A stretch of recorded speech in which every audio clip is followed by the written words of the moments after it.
It starts with a view of the city at night, which is filled with vehicles, and at that time the road conditions were very jammed. The main character, named Ming He, is seen riding his motorbike with emotional feelings. He was angry in his heart about the superpower he got, even saying that this power could not be used for fighting.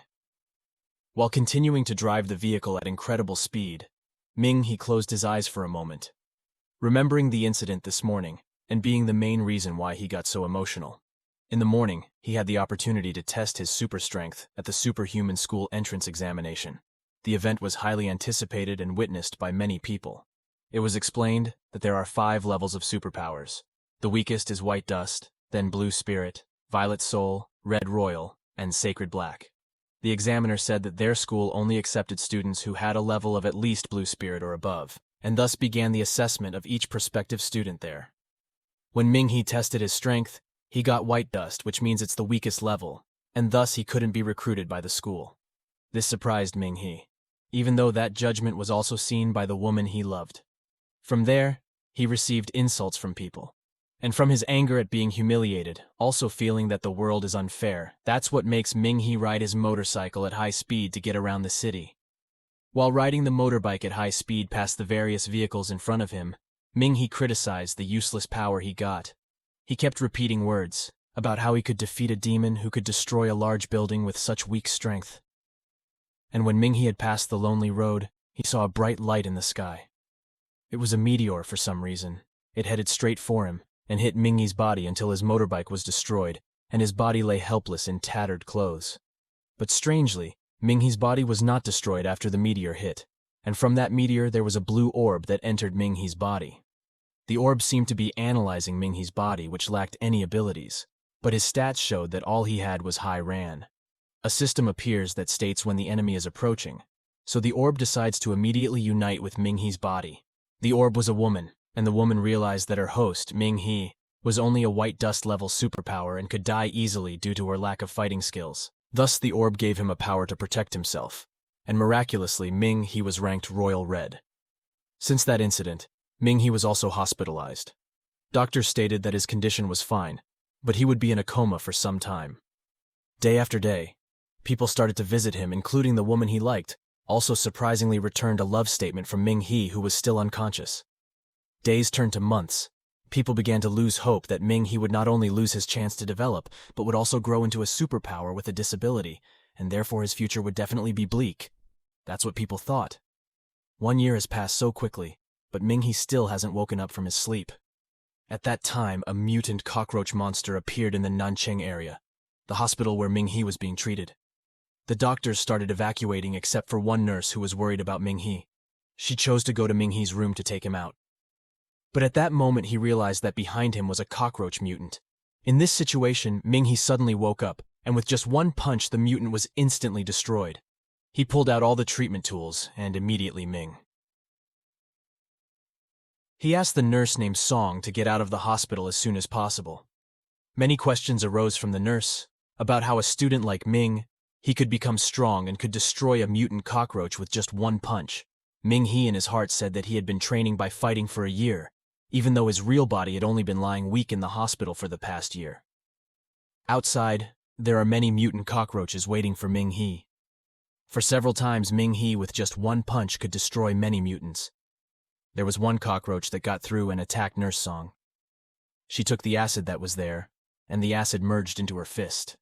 Acid punch hit the cockroach mutant, and its body melted. In his heart he said that he had trained this move in his brain countless times, but he had never tried it himself.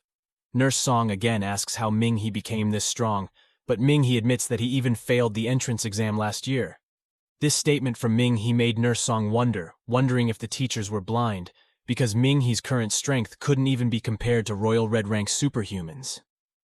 That made Ming He remember the last time the test results a year ago ended with him being identified as the superhuman white dust. Meanwhile, outside the hospital, there was a bus that was trapped because a cockroach almost made it into the bus. Luckily, there was one pyro-rank superhuman who drove all the mutants away. With his ability, he is able to eradicate a lot of cockroach mutants, making people think that the situation is under control. But the reality didn't stop there. Their situation got worse when a mouse mutant appeared, which was bigger than the size of a cockroach mutant. Meanwhile, Ming He seemed to have left the hospital with the nurse Song after going through lots of mutant cockroaches. Coincidentally, at their place there was a walkie-talkie that said a mutant rat had appeared. Ming He, who heard that, said he would immediately go there to save all the hospital staff who had taken care of him for 1 year. When He got there, he saw Mutant Mouse playing with the previous bus. Confident in his new power, he charged at the rat. His punch succeeded in pushing the mouse mutant away, but could not kill it.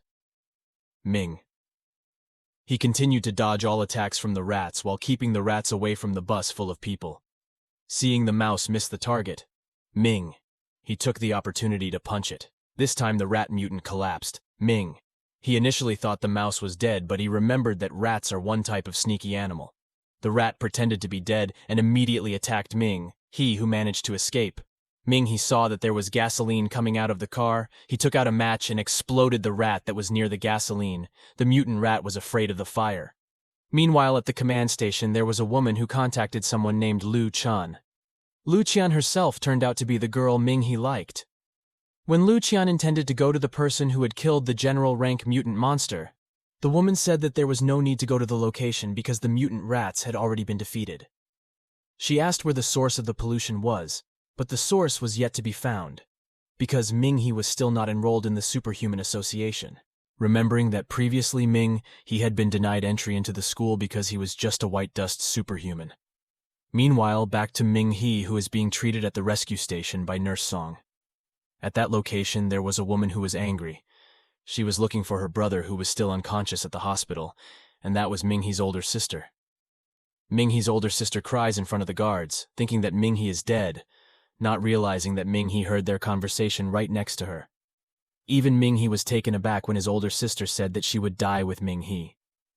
But soon her older sister realized that the one who had been beside her all along was Ming He.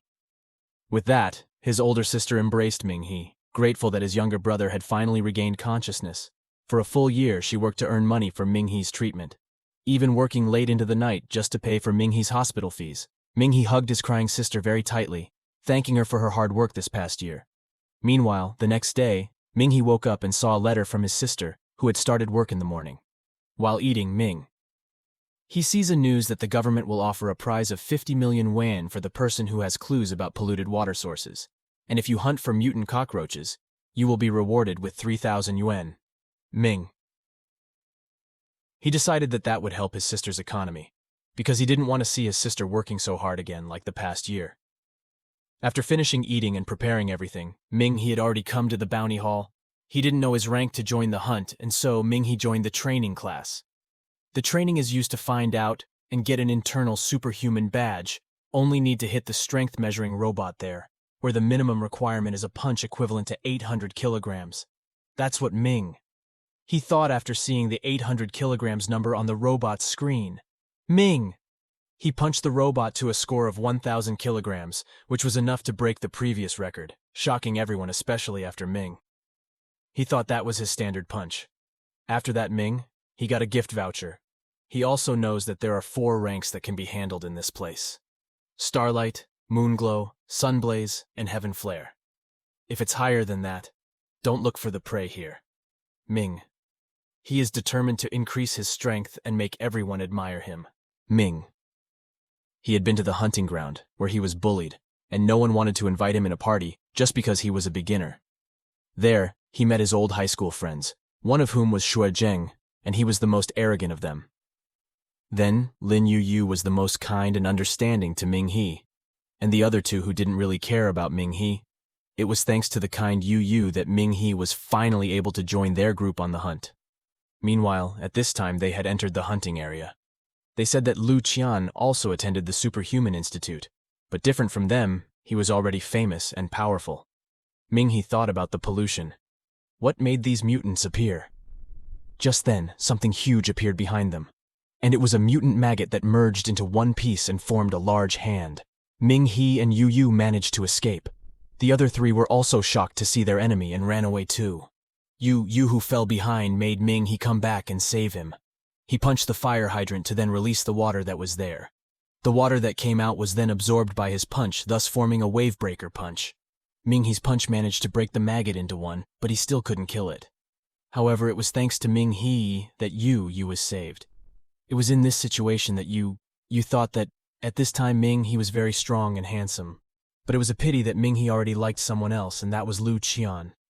After carrying Yu back to his friends who didn't expect that Ming He could save Ming, he said he would check the surrounding buildings. Ming. He then walked until he arrived at a vivarium. Ming. He continued to check the surroundings, and he looked at the back door and saw that there was Dr. Zhao, who was the doctor who had treated him for the past year, and he did not know why Dr. Zhao was in such a dangerous and quarantined place. At that time, there was a call from Nurse Song. She was shocked when she found out that Ming He was in the quarantine area. Ming He also said that Dr. Zhao was here. Nurse Song said that Dr. Zhao has been acting strange this year. There was a time when the main hospital gave a blood sample of a mutated creature to Dr. Zhao, and Dr. Zhao said that he removed the blood sample. Hearing this, Ming He was immediately convinced that it was the blood sample that caused this mutation. Ming. He asked Nurse Song to call the authorities to check the place where Dr. Zhao was before and follow Dr. Zhao. Ming. He then returned to his friend's place and left immediately after saying that they would be fine as long as they were here. Ming He ran immediately to catch up with Dr. Zhao's destination. He even beat up the mutant monsters that got in his way. After following for quite a while, Ming He combined the elements with his punch to create a mystical punch. Element extraction. He extracted the elements around him to make an elemental punch, and coincidentally, this was cement. Ming. He pointed at the hole and immediately hardened the wet cement and then closed the road. Dr. Zhao didn't catch up, while Ming He kept running away from Dr. Zhou while avoiding the place where Yu was. Meanwhile, in a party that was hunting, they were surprised by the figure of Dr. Zhao, who appeared there and killed his two friends very easily. Even though Dr. Zhao had managed to kill 2 people there, he couldn't finish them all because he was rushing after Ming He. Ming He already knew that the monsters already knew his location from his body odor. Seeing a petrol station, Ming He doused himself with gasoline, and it succeeded in making the monster lose track of Ming He because he had disguised his body odor. But there was one monster who noticed it and immediately attacked him. Know that this monster is separate from other monsters, and the best choice is to kill the monster. Where there were no useful elements, Ming He was forced to attack first. The monster dodged and managed to catch it. Luckily, there was one equipment box that fell on the monster's head. Thanks to that, Ming He was able to hit back. Another punch was done by the monster, and the last blow killed the monster. Meanwhile, Dr. Zhao sensed that the mutated monster had been defeated by Ming He. He got to where the monsters were and got the other mutations to eat the corpses of the dead monsters, and it made them come back stronger mutations. Ming He quickly stepped aside and continued to run away. When he arrived at an amusement park, a complicated place to fight them all, Ming He had made his preparations before the fight. But then another monster appeared, which was even bigger than before. Ming He managed to dodge every attack from one monster. But when he found out that there were 3 other monsters, he chose to run instead. Ming He headed up the roller coaster rails. When a mutated monster arrived, Ming He used the gold element that was there to create a mutated fist, and it was followed by a strong punch destroying the mutation.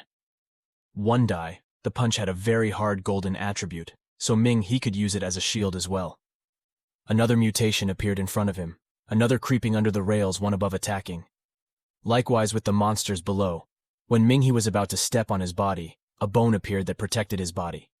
The 2 mutations surrounded him until Ming He was cornered. Meanwhile, Ming He by all means managed to withstand every attack from the 2 monsters.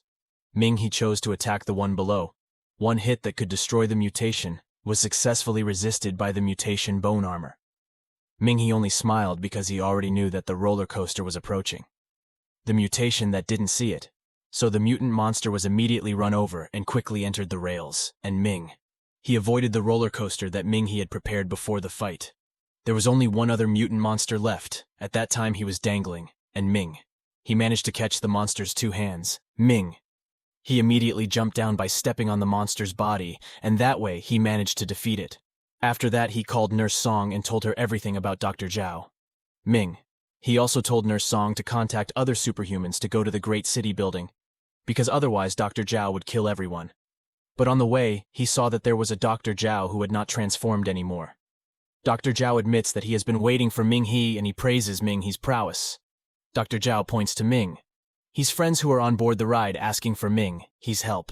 Ming He calmly struck up a conversation with Dr. Zhao. There is a debate going on here about humans being diseased and humans always being able to evolve. Ming.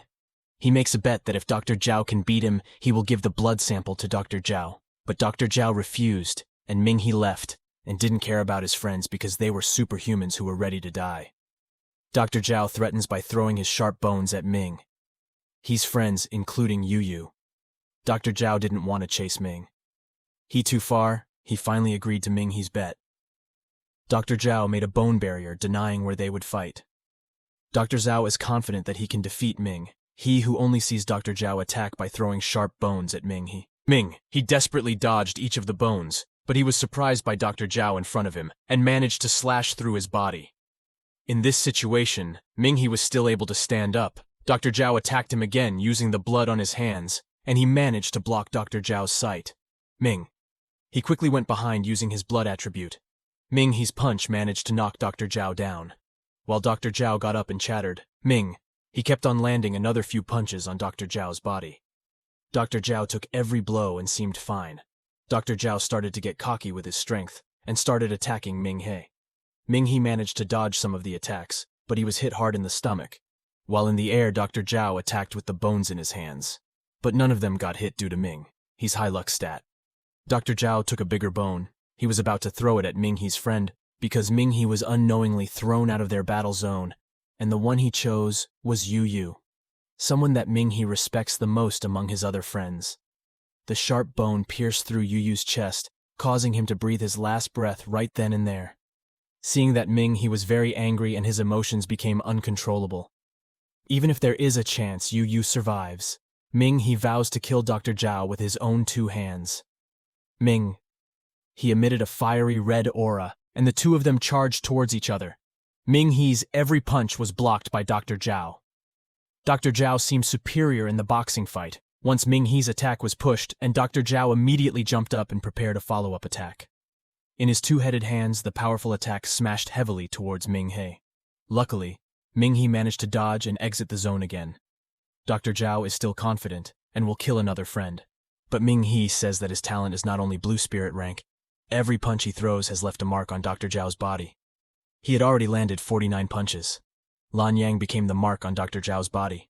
At that moment, a huge hand appeared around Ming He, and it was the secret technique, star marks multiple fist. All strokes go to the place where they are marked. Dr. Zhao was very shocked to see that. He who was an agent of the Sovereign of Heaven was defeated by someone who didn't even pass the school entrance exam. All the punches had landed and resulted in a huge explosion, causing everyone to be shocked by it. He stands looking at the dead Dr. Zhao, and he manages to save his friends after defeating and killing Dr. Zhao. His strength wasn't that strong, but it was better than Dr. Zhao's loathsome power. Ming He headed to the control room to let down his friend who was on the rides. The other friends were very surprised to see Ming He's strength. Why didn't the Academy accept Ming He, who could already do the ultimate move? Ming He headed there to see Yu's dying condition. Yu asked if he would die. Ming He assured him that Yu would not die because he had called the central party to come here. They were very happy to see that the central group had arrived there. There was the commander Luolin, who ordered her men to immediately deal with threats, and the nurse who immediately headed to Yu's location. Fortunately, the spear was still stuck in Yu's body and did not threaten his life. Luolin saw Ming He, who was also seriously injured. Ming He also received treatment. When she came, she detected a mutant Lord-rank monster. At that time, her men had arrived. He said that the mutant monster had been taken care of. Luolin came to tell him that the mutant monster had been taken care of. Luolin gave him a warning to stay alert. It might be hiding again. He confirmed that it was indeed taken care of. More precisely, the monster was dead. It was even a corpse there. He also said it was a human mutant. Luolin was shocked. She was confused. Who had killed it? And in unison, Ming He's friends pointed at Ming He. Luolin innocently asked if it was true that Ming He had killed it. Ming He answered that it was true that he had killed it. After that, Ming He gave him a liquid which became a contamination that he managed to steal from Dr. Zhao. Luolin, who was still asking how to kill it, he answered with a punch. Luolin was confused again, especially when she heard that Ming He's rank was still an apprentice, starlight rank. His friend explains that Ming He just became a superhuman and failed the entrance exam to the Superhuman Academy. Luo Lin immediately remembered that she once received a message from a naughty student talking on the walkie-talkie at the hospital. From then on, Ming He became the hero who saved the city. Luo Lin asked Ming He if he might be willing to join the official superhuman organization. Luo Lin confidently said that if you want to join the superhuman organization, there will be many beautiful colleagues like her. If the academy doesn't accept Ming He, then the superhuman organization will welcome Ming He Ming. He said he would think about it, but before that, he fell unconscious. He was very exhausted. A few days later, the news was filled with news about another city hero who made Lanyang City free from mutant monsters. The hero who made a great contribution was being treated in the hospital. In the room where Ming He is being treated, the nurse says he has been asleep for 2 days. Nurse Song made a special request to come to this hospital to be able to take care of Ming He. She was fine while being treated. Here she will get better. Just then came Luo Lin, who was with General Li. Nurse Song said that Ming He is healthy and recovering. General Li saluted. He thanked Ming He, who not only exposed Dr. Zhao's plot, but also stopped its spread. The general bowed his head in sincere thanks to Ming He, while Ming He simply replied, he did what he was supposed to do. Then Lin understood the situation. He invited Nurse Song, who seemed to be his friend, eating out, giving time to General Li to chat with Ming He alone. With the general, he already knew Luo Lin's intention to take Sister Song away. The general had heard of Ming He's fight against Dr. Zhao, who was actually no match. Even so, Ming He managed to win. Many superhumans misunderstand that their high rank thinks they are already strong, even though a superhuman doesn't have to know how to use his abilities, but also needs to know how to use his intelligence. Ming. He responded that due to his hidden abilities and luck. The general continues his topic about what Dr. Zhao said to Ming He earlier about humanity being the cancer of the monster world, which works like the immune system of the universe, part of the heavenly sovereign.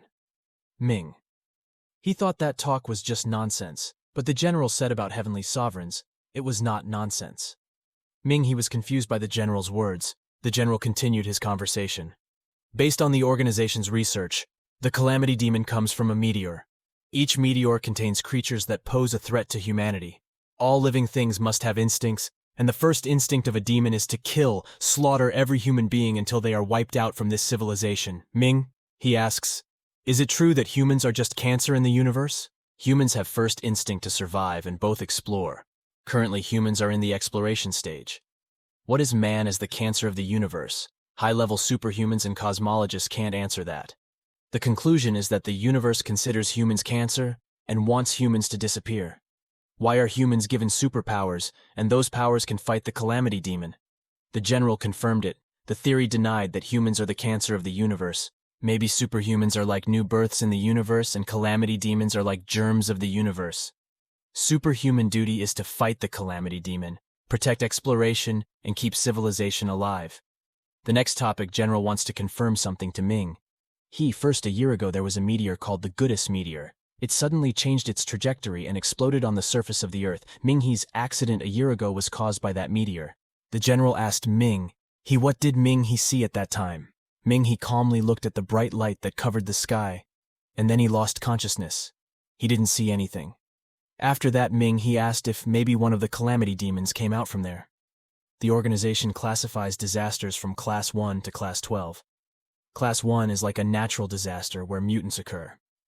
Dr. Zhao is classified as Class 3. When he takes advantage of the city's water resources, the disaster will be Grade 6, and the disaster of the goddess is expected to be Class 9. Ming.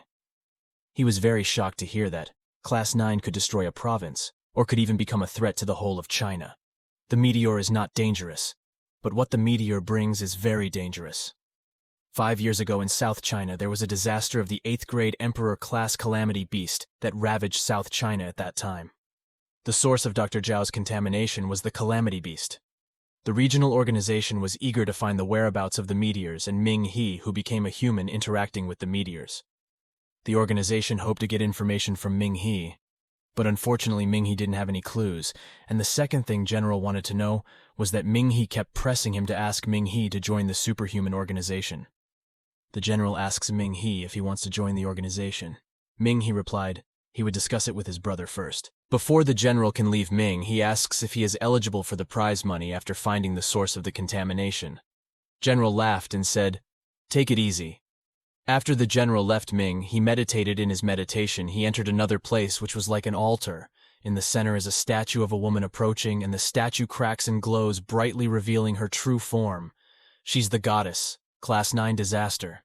The goddess shrunk her body. She said it wasn't true. She was at least level 11, even more dangerous. Ming.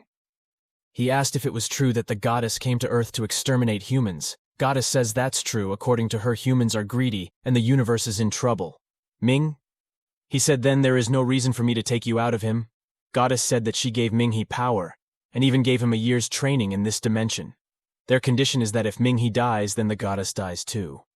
Goddess reasoned that if there was no accident, Ming He wouldn't deserve her to visit. Said his first instinct was that the demon killed while the goddess survived.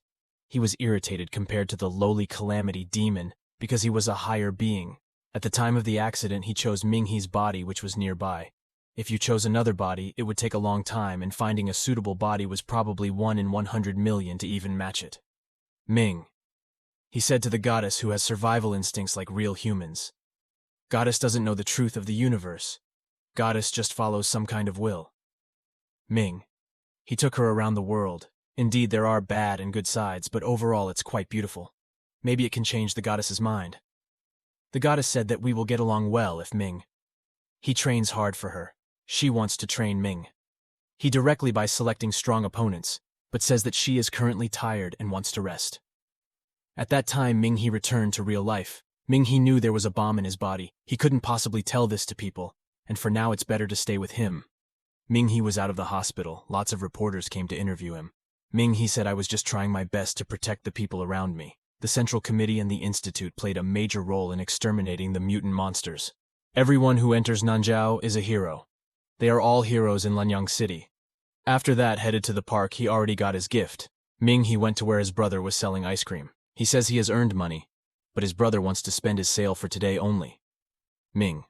He helps his brother sell ice cream. Brother doesn't know yet that the other hero he sees is his own brother. On the outskirts of the park, Luo Lin sees how Ming He has become a hero, and Superstar rejects the media's offers and chooses to help his older brother. He calls Ming. He asks if Ming He has decided to join the organization. Ming He had already decided he would enter the academy first, and after graduation would directly apply to the organization. Luo Lin said the organization has a special acceptance for the Dragon Tooth department. These are free agents. They don't have to completely protect the city. They can even join other superhuman organizations. They only need to come when there is a specific problem. Besides getting the right as an officer, they will also be paid every year. Then Lin coaxed him. Their side would not restrict Ming. He's freedom. He was free to choose his mission, at least Ming. He helped at least twice a year. Ming, he will get his salary on the grounds that superhumans really have to protect humans. Luo Lin was very happy and welcomed Ming He as Dragontooth's agent.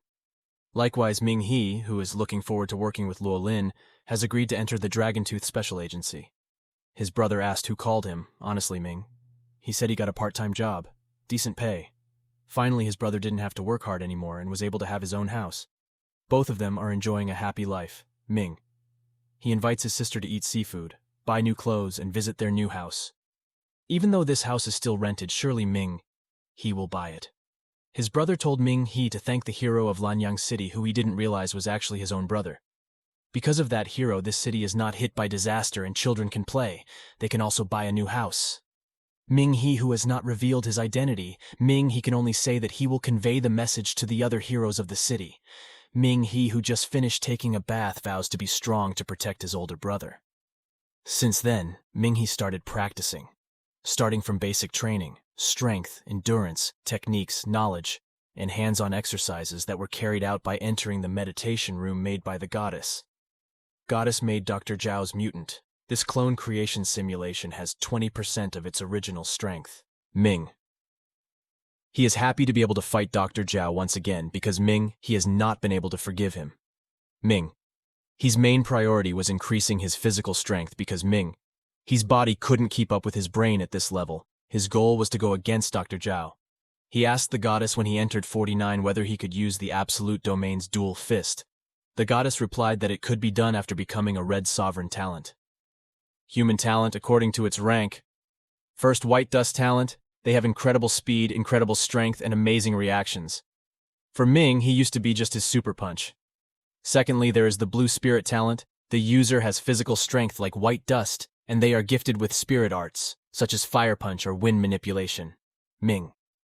He himself has an explosive fist. Violet soul talent users have abilities from white dust and spirit arts. They also have ultimate soul arts like Call of Flame or Dancing Thunder. Ming. He himself already had the ultimate soul start Mark Galactic Fist, which was used to kill Dr. Zhao. The last Red Sovereign not only possessed the basic abilities of white dust, blue spirit, and violet soul, they were also bestowed with absolute domain. In absolute domain, super strength will increase drastically, and opponents will be limited. Opponent. They must follow his rules in fighting. Ming He, who was still practicing, asked the goddess if he could make a simulation of the absolute domain. Goddess said he couldn't. He had to practice the ultimate soul art first, because Ming He wasn't used to using his violet soul talent yet. The Mark Galaxy Fist stat requires a total of 49 punch marks to activate it. The more punches you stack, the stronger your ultimate soul will be. The goddess advised Ming He that his punches should be faster and more accurate. He should take advantage of the surroundings and any medium that can be used for Zhuan fists, as well as use explosive fists to give more marks. If you have mastered the suggestions, activating Ultimate Soul can be faster. A month later at the train station, Ming He is leaving for the academy entrance test. His older brother, who accompanied him, sadly left his sister. Meanwhile, in the Nandu industrial area, 2 security guards were seen guarding the night. One of his friends felt an extraordinary cold even though it was not yet winter. When they were going back to the guard post, they were confused why they got to another place. One guard heard a strange voice behind him. He turned around in surprise. He was shocked by what he saw. His friend had been caught by a very scary monster, and he was forced to flee from that place. The guard ran to the control room to save his life and call for help. But at that time he saw a woman's shadow. He wanted to tell her to stay away from this place because of the danger, sucking the life out of the guard. Likewise, elsewhere is a woman hiding from mutants. She is fortunate enough to still not be found. Back to Ming He, who was already on the train, his brother kept calling out of worry. There were 2 passengers, mother and daughter, who were in the same direction as Ming He. The mother asked the train attendant Tan Xin, "How long would it take to go to Nando?" The clerk replied, "Less than an hour." Tan Xin knew right away that that mother-daughter named Fang Nianrong was going to enter the Nando Superhuman Institute. He also achieved top marks during the exams. Many people who heard that were amazed that Nianrong had been accepted into the Superhuman Academy. The train that was initially calm without any problems suddenly became crowded before entering the tunnel with Ming. He's fast reflexes. He caught the baby next to him because the baby fell down. Nianrong, who saw that, was amazed by Ming. He's quick reflexes. Suddenly their cell phone signal was weak, even Ming. He needed effort to get a signal. There was one passenger who seemed to see a shadowy figure from outside the window. The engineer informs that there is a disturbance and an inspection is being carried out for passengers. Please calm down and do not leave your seat. The panicked state made Ming. He want to check ahead. Tan Xin stopped. Ming He. He said he is superhuman while showing his ID card. He is allowed in likewise with Nian Rong, who also wants to enter. 2 machinists who wanted to check the situation failed because there was no superhuman who could help at that time. Luckily, Tan Xin brought 2 superhumans who could help them. The machinist asked what level they were in, showing his status. Nianrong would still enter the academy, and Ming his starlight rank. Pessimistic about the 2 Ming. He said, better than nothing, and they should check out the main problem soon. It would be dangerous to just stop the train here. The machinist confirmed that he asked them to go outside with Qi Ming. Ming. He told Nianrong not to come, but because he insisted to go, the 2 of them left too. Ming, he who came out, felt strange with the fog. Ming, he gave orders to Tan Xin to lock the door. Only open this door when they come back. The 3 of them walked towards the place. The problem is Qi Ming is still curious why Ming, he wants to help him, who is already a professional. Ming. He is alert. He asks if the train stopped because of the fog. The train is moving on the tracks. As long as there is no problem with the tracks, the train will not stop. According to Qi Ming's experience, there may be animals entering. Even though we have installed bars so that animals do not enter, some can still break through. Ming. He hoped that this was just a wild animal. Meanwhile, in the Tanshin train, he saw a woman outside. When he was about to open the door, he remembered Ming He's message to keep the door closed, if not the 3 of them had returned. But just then, there was one old man who pretended to be a good person. He also saw the woman outside and forced Tangshin to open the door for the woman who was alone outside. Tansen quickly stopped the old man, but he was overpowered and pushed down. The man with a different intention opened the door, but he was immediately shocked to see what a woman looked like. It was a tentacle woman. Tansen, who has the responsibility of looking after passengers, quickly tries to close the door again so as not to let the mutant get into the train. The mutant quickly caught Tansen with his tentacles. Quickly, the Tansen that had been caught came out and closed the door again. Even though he was in danger, he still remembered his duty. Meanwhile, in the train, there were lots of passengers starting to wonder how long the train would stop. One guard was looking for where the Tansen had gone. He headed to Doctor Number 2, which was why it wasn't locked, so he immediately locked it. Thanks to his fast action, the mutant couldn't get in on the train. Ming. He arrived at the location of the problem there. It looked like the place had been destroyed by the calamity. He saw what might have happened. There was a huge calamity like a snake crossing there and destroying the cave. At that time, he received a call from Luo Lin, who already knew the location of Ming He, who was at Nando's location, telling him what the problem was. The train still cannot operate, it's just that something is blocking the tracks. If it's cleared, it can definitely operate again. But it's foggy here, and the train crew is hesitant to continue the journey. Luo Lin said it was good, quickly cleared the tracks, and immediately got the train to leave that location as soon as possible. Luo Lin said they are still confined to the fog. It is not too late to leave. What's wrong with Luo Lin telling him to leave immediately? Then Lin says with Ming, he's current rank, he can't do anything. The most important thing is the safety of the train passengers. Ming. He understands this situation. He hangs up the phone and heads down to tell Qi Ming. Qi Ming rambles on those who don't help clear the rails. Ming. He interrupted him. He ordered to leave here immediately. He had been asked by the command center to leave this area. Moreover, there was a trace of calamity above this fog.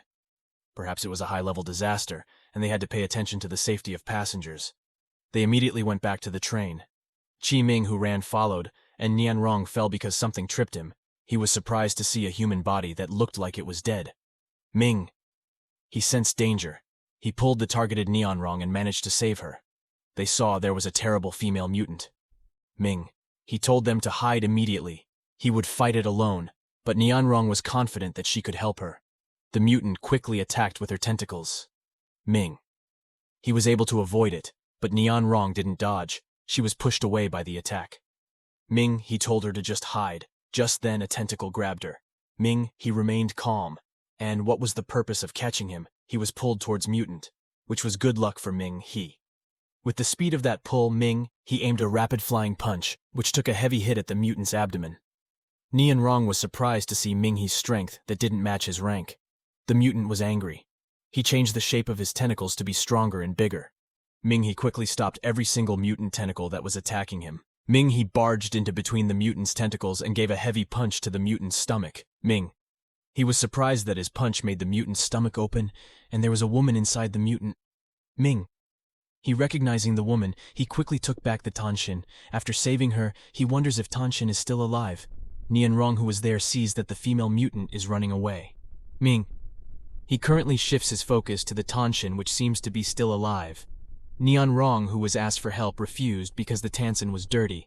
So without thinking Ming, he quickly gave artificial respiration to the Tanshin, tried hard to restore the Tanshin's breath, and it succeeded in releasing fluid. Who held his breath? The train attendant with Ming He, who was carrying the Tanshin, immediately got back into the train. Tanshin was aware. He was told to stop talking first. The train had left the area. After that at Xiaoxi, there was Qing Yu there due to a mission from Luo Lin. He checked the area where the center had detected a calamity beast. Luo Lin gave an examination result that there was only a large amount of fog there, because the industrial area was the most affected. The astronomy team speculated that this was a disaster that had never before been encountered. King Yu had already inspected the area. The fog appeared to be variable, and there were calamity beasts appearing in the area. When the fog dissipates, the calamity beast will also dissipate. It is likely that seeing the tracks left by the calamity beast from that trail, King Ying saw the existence of this mist shell must be investigated immediately. But Luo Lin said that every time someone stepped into the fog, he would lose his way, which made it difficult to investigate the calamity beasts that were in the fog. Because the calamity beast disappeared without leaving a trace, when the fog also disappeared. Fortunately, there was an incident that gave them a clue, until they saw a picture of the Lian Pu centipede, which was a missing experimental sample. The GPS implanted in the centipede found that the centipede was hiding. He was hiding near Sishan. Although the centipede was kept, he was not the one who made the fog. This centipede is the only organism that leaves the fog. This centipede has moved and must be alive to be able to find out what this fog really is. Luo Lin said he had to catch this little centipede to check what exactly was inside the fog. Qing Yu, who had arrived at the location where the centipede had fled, Luo Lin warned him that there might be changes in the centipede. Meanwhile, Ming He, who was in the ambulance, he delivered the tanks into the hospital. He says that Tansen is the hero. He sacrificed himself to cover the train doors and make the passengers safe. When he was dropping off the Tansen, he received a call from an unknown number. After picking it up, he was surprised because the caller was Luo Qian. She is Ming, he's dream girl. They promised to meet in front of the gates of the Nando Superhuman Academy and asked for time to think, and it's been a year. It was possible that Ming He would be rejected. Luo Qian became the ideal woman of the elites in this academy. She and her friend gave advice why not reject Ming He. There are many men lining up to be her boyfriend. Luo Qian would spend time with Ming He for a while to see if they were compatible or not. This friend doesn't like mediocre men with no talent and weak. Ming He was already in front of the Nando Academy. He had met Luo Qian, who was getting prettier. Luo Qian invited him to drink coffee at the cafe. There Ming He told what he had experienced. On the way here, Ming He also showed his hunter badge. Even if he failed once, he would keep his promise to be with Luo Qian. Just then came a handsome man who sneered at low rank. He was an old friend who couldn't be called a friend either. He mocked Ming. He, who was still a starlight rank, he also deliberately told Lu Qian to invite the other friends to come in, as well as mocked Ming He. Ming. He didn't seem bothered by Fan Kai. Ming. He chased him away, who disturbed their conversation. Luo Qian also told him to be quiet, because she had an important call. Wanted to embarrass, but Fan Kai failed, and left from there. This Fan Kai likes Luo Qian, and doesn't like Ming He, which he thinks is not suitable for Luo Qian. Luo Qian was contacted for something very important, so she said goodbye to Ming He first. Outside, he had been picked up by his older brother, who said there was a problem that required Luo Qian's electric power. Ming He, who saw this, misunderstood. He mistook Luo Qian's brother as her boyfriend. Ming He has arrived at the entrance examination venue. This special admission test can be said to be for people who enter from behind. The registration is generally passed. Ming He, who was looking around, was approached by a participant by the name of Peng Linghui. Linghui talked about how much donation the Ming He family made to be able to take this special exam. Linghui admits he spent 7 million yuan to enter the academy. Linghui finally knew that Ming He really wasn't a participant from the back lane. It seemed that the institute didn't lack talent to give students who were financially lacking a chance. They provide scholarships due to insufficient public donations. That is why a special admissions test is held as a cover for passing students to donate and pay scholarships for gifted students. 3 professors named Yanjin came. Professor Guju and Professor Shizhu. Yanjin began to take participant names one by one. He had forgotten Ming. He may be because he didn't donate any money. The exam is divided into 5 parts. The first 4 are for physical and combat ability testers. First tested the strength with the power puppet, Ming. He was told first for them what to do later. Let Ming He here to pass. Ming, he must get a value of 1,500 kilograms. Ming, he never tested his strength. At that time, he got 1,000 kilograms. Ming, he was already in front of the puppet. Ming He's strength had already landed 1 strong punch that sent the doll flying apart. Ming, he scored 2,200 points. Ming He passes the first trial, and the other contestants are deemed to have passed because their equipment is broken, and this is insider power. Professor Shizhu, who saw that, suggested letting Ming He go directly. Yanjin reasoned that the institute had already rejected students that were almost as ineligible as this special admission. Yanjin planned to make a very difficult test for Ming He. The second test of their speed test will be chased by the general rank Crimson Cheetah. If they are caught, they will immediately fail. Yanjin told the professor to make things difficult for Ming. He and the others let him get away with it. The test has started. Ling Huawei is the first to be chased. Another professor shows how much Ling Hui donated. The examiner and the cheetah are immediately told to act stupid. Meanwhile, the examiner tells the cheetah to earnestly chase Ming He as if it were food. Ming He, who was being chased, was so surprised because before he saw that the cheetah looked weak and had no intention. Now he was eager to chase after it. Ming. He dodged the cheetah's pursuit, ran towards the other contestants. Who knows, got distracted, but it was useless. The cheetah kept chasing him. Ming. He already understood this test. He immediately brought out his true speed.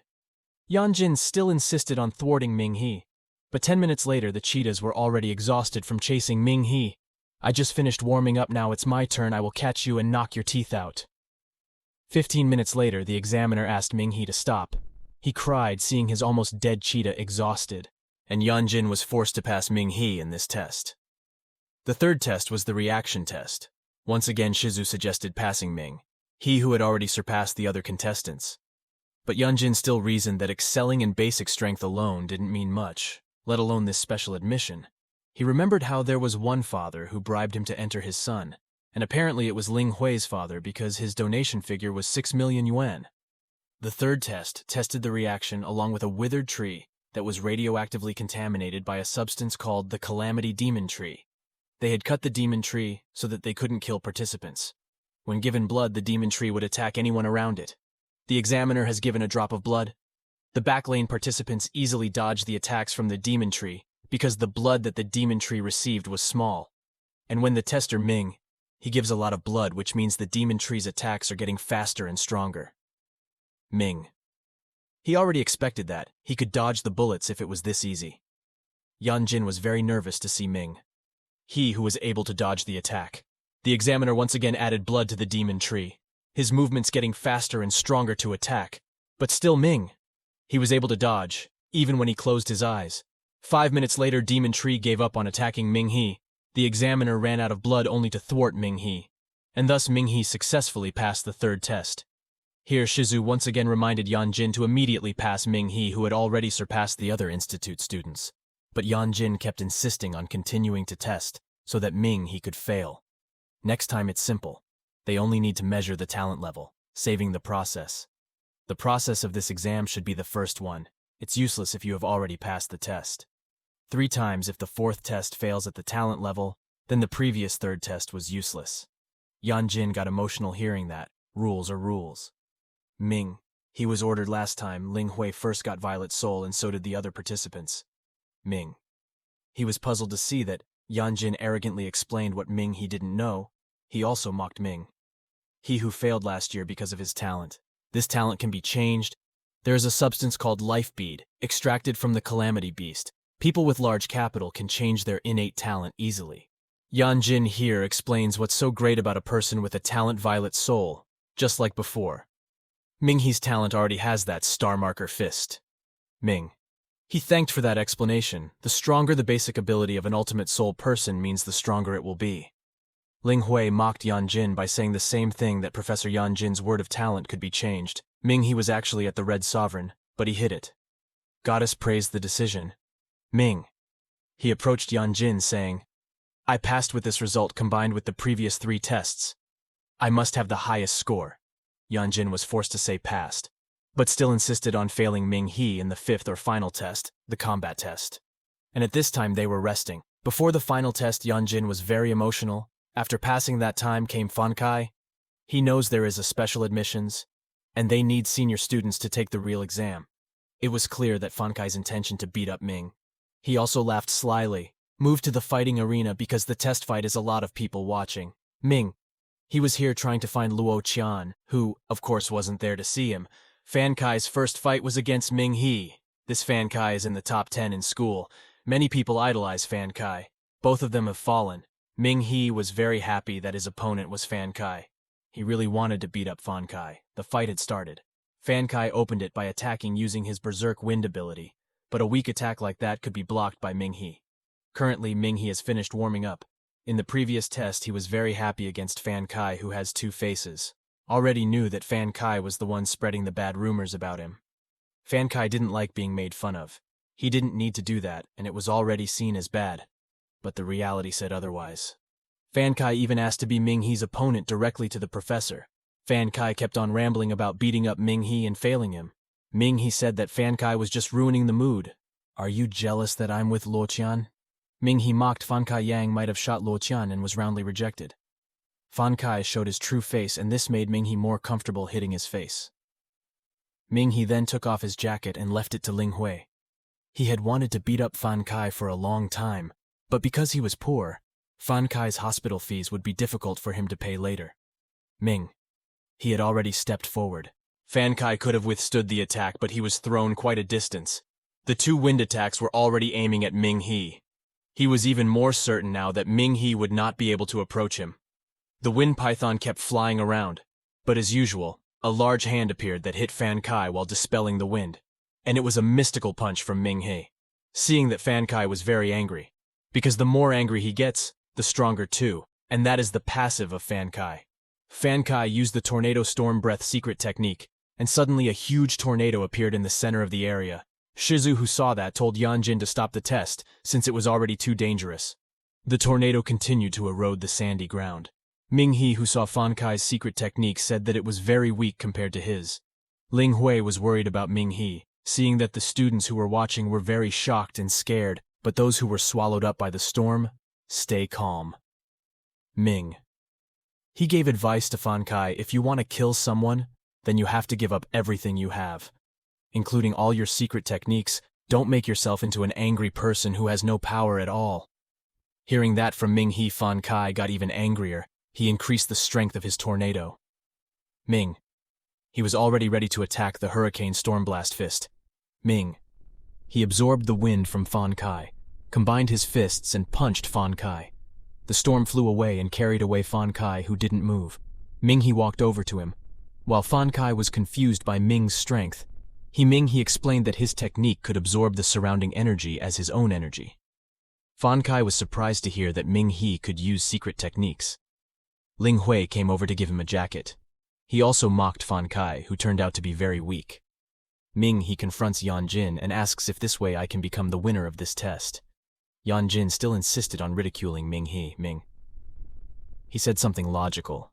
This is special admission, so Yanjin must be fair. If Fan Kai happens, the 10 strongest students lose miserably like this, and just because of that connection will damage the school's reputation. But because Fan Kai was using a forbidden soul art, he had to pay the hospital fee himself, and it just so happened that he was currently penniless. In this way, Ming He had graduated and entered the Nando Institute. Right now, he was exiting the arena. Just then, a woman came who wanted to approach him, but Luo Qian quickly prevented him at all cost. Luo Qian didn't see Ming He fight, so Ming He mentioned that his opponent was Fan Kai. He said that Fan Kai is hard on the outside, but on the inside is very weak. Both of them walked happy. Finally, they could become school friends again, and together again. In class, he get material about the foundation of super abilities. Each hunter has different talents and abilities. There's a rank order for this talent, the lowest being White Dust, Blue Spirit, Violet Soul, Red Sovereign, and Black Saint. Teacher Zhong asked what the core strength of a hunter with White Dust talent was. Nianrong, who was in the same class as Ming, he explained that White Dust had stronger strength than normal people. In the past it was great, but now Hunter has called it physical strength. This Hunter Academy accepts people who have strong strength, speed, reaction, and fighting. If one meets the conditions, will be accepted. But then there is the Blue Spirit Hunter, who wants to know the core ability of the Blue Spirit ranking. There is one cute, beautiful female student who will practice her super talent, namely Glaring Light, and his spirit art Blue Spirit is Blindness. A light appears in his hand. He can control the power of Glaring Light, and when squeezed, the glaring light shatters and makes everyone there blindness. Blue spirits are not only physically strong, but they also have uniqueness and special spirit abilities. The Blue Spirit Hunter requires great stamina, which causes the Blue Spirit person to be stronger than White Dust. For Violet Soul has extraordinary physical strength and skill from the Blue Spirit. Violet Soul had a secret art or ultimate move, and it was 10 times stronger than the Blue Spirit's skill. Teacher Zhong shows a video during special recruitment. The video is censored because permission is not obtained from the one who fights. It turns out to be Ming He when he beats Fan Kai. Nianrong, who saw that, recognized that it seemed to be Ming He. Fan Kai's war wind talent requires the wind element accumulated around him. Hearing that, Ming He thought if he could defeat Fan Kai, it would be easier. The student was very surprised to see the strength of the two people, especially when his opponent was swallowed by the tornado. He released a smaller tornado, which was stronger and destroyed the large tornado that swallowed him. Teacher Zhong saw that this student was only using spirit arts, which meant that his spirit art could absorb the surrounding medium. The stronger the medium, the stronger the spirit soul. There are 2 factors why spirit art can defeat the Violet Soul secret art. Firstly, the physical strength of the White Dust is very solid and maximal. The more stable the physical strength of the body, the stronger the spirit art and soul will be. This is why the capabilities of such humans are not only measured by their talent or talent. Theoretically, a superhuman with white dust talent with extreme physical strength might be able to defeat the talent of a black saint. All the students are more and more curious. That strong, let alone use a soul art, the mountain might be crushed. After class, Nianrong approached Ming He and confirmed that the student who fought just now was Ming He. Nianrong knows it because while on the train, Ming He wasn't yet a student here, so he must have gone through special recruitment. Moreover, Nianrong already knew that Ming He had strong fist power. Ming He tried to dodge by saying that many heroes use super punches. Even Saitama also uses punches. At that time, there was notification of a small meteor that passed through the atmosphere and is expected to fall on the southern city. Evacuation for frontline commanders to prepare for battle, and rear-line groups please mark the cordons, organize and assemble a backup team. For this, Nianrong, he was stationed at the rear and received his instructions. For Ming He, and Luo Lin, said the meteor was estimated to bring over 1,000 calamity demons. The vanguard would take care of it, but Dragontooth needed Ming He to prepare orders and battle in case of any unexpected situation. Luo Lin wanted to order Ming He to stay unharmed and stay optimal these few days. Don't leave Southern City, and don't take requests from others. Ming. He understood the order. Back to his dorm room, there were two students named Zhang Yuan, who wears glasses, named Wang Jia. He asked if you guys were discussing about the rear line members. Wang Jia explained every time there was a 5th rank catastrophe or a disaster rank, the astronomical group would announce it. But this time, the official group of the school's Hunter Association will dispatch a group to prepare for battle. Ming. He didn't know that yet because he had been in a small town where there were rarely disasters, and this Nando school was on the cutting edge. If one could become the rear line, it would be honorable. Zhang Yuanyang doesn't seem to be a rearguard boasting about his older brother being a front line and belittling the student named Li Jin who was chosen. So this is behind a big and luxurious building. This is a building dedicated to frontline members. Wang Jia says that there is a goddess in the academy living there. Ming. He asks who the goddess is. There are 3 female students who are nicknamed the goddess of the South City with the nickname Lightning Princess. The nickname is given according to their talents. Ming. He said that he was Lu Qian's school friend in high school, but the 2 friends didn't believe it and said Ming He was just hallucinating. Ming He decided to go to his room there, where he started his meditation to practice fighting. The goddess in her pose challenged Ming He, saying that Mutant Zhao was no longer fit to fight Ming He, meaning Ming He was already stronger. Ming He must be determined or in close contact with a demon or stronger opponent. That way the goddess can get their data and clone them for the battle simulation. Goddess asked to walk around the school. There might be a strong person. Because Ming He is currently told to be on standby at school, you don't have to come here if you haven't gotten new enemy data for the simulation, said the goddess. After that, the goddess also told Ming He that she could fill her second ability slot if Ming He collected life drops that could process the second type of superpower. Ming He was surprised to hear that he could add superpower slots. Life drops could be obtained in the lair of demons and defeating demon bosses, or he could also buy them directly if he had money. Ming He happened to have no money. The goddess mocks Ming. He who is poor and has no other powers, he is lucky to have a goddess. Ming He says this is the special one of his life. He was lucky to be hit by a meteor and goddess gave him strength. Ming He wants to just keep fighting, while at the moment he doesn't have anything to do. But the goddess said, don't you want to enjoy life on campus? And even Ming He doesn't know the campus area yet. At that time, Ming He would finally go around the campus and by wearing Ming He's mask head to the training ground. Maybe here he could meet a strong opponent. Goddess can only be surrendered to Ming He because he already in Area 1 and already got his opponent. Her opponent had advanced to attack and was going to make it a warm-up. Meanwhile in Area 3 there was also a red-haired woman with a mask on her face. She fought a student with the talent of becoming a white tiger. The woman easily gave a strong attack, making her opponent admit defeat with her super kick. She is Feng Ling, one of the goddesses with the title of Martial Saint, and she is currently in disguise. Feng Ling still wanted to continue, but no one was willing to fight her anymore. He approached his assistant or friend who was waiting. Feng Ling still wanted to fight, but her friend said she saw an interesting person fight in Area 1. Feng Ling was not interested at first, but when she saw how Ming He beat her opponent, she changed her mind and was going to fight Ming. He was sure Ming He would only defend against him for 3 minutes. His friend disagreed. He would be able to last long, and both were betting. If Fengling loses, he would train hard with that guy's methods. Fengling had asked Ming He to fight with her, and Ming He agreed. Thus, the battle between the martial saint and Ming He began. Fengling had already stepped forward, making Ming He quite surprised by that speed. But Ming He's reaction was quickly able to dodge Fengling's kick. Ming He advanced with his super punch, but Fengling parried the punch and complemented the power of Ming He's punch. Fengling jumped. She was sure her attack this time would hit Ming He and end the fight. Descending Moon's kick aimed at Ming He with Rising Dragon's punch managed to block Fengling's kick. His punches hold him back. Fengling jumps back and his friend says it's been 3 minutes, so Fengling lost the bet. He said he underestimated Ming He and would start getting serious in the second round. He went ahead with Wind Fist. He attacked Fengling. Shadow Walk. Fengling avoided Ming He's punch and chose to keep his distance. Both of them attacked each other. Things were faster and more intense. At that time, Fengling's friend received a call and stopped Fengling. Because there was an emergency mission, Fengling was forced to stop. Everyone there was surprised to hear Fengling's name, which includes 3 goddesses, before leaving. Fengling told Ming He that she was to this area every Wednesday morning and could fight again, but Ming He only answered okay. Fengling had accepted her mission and left immediately.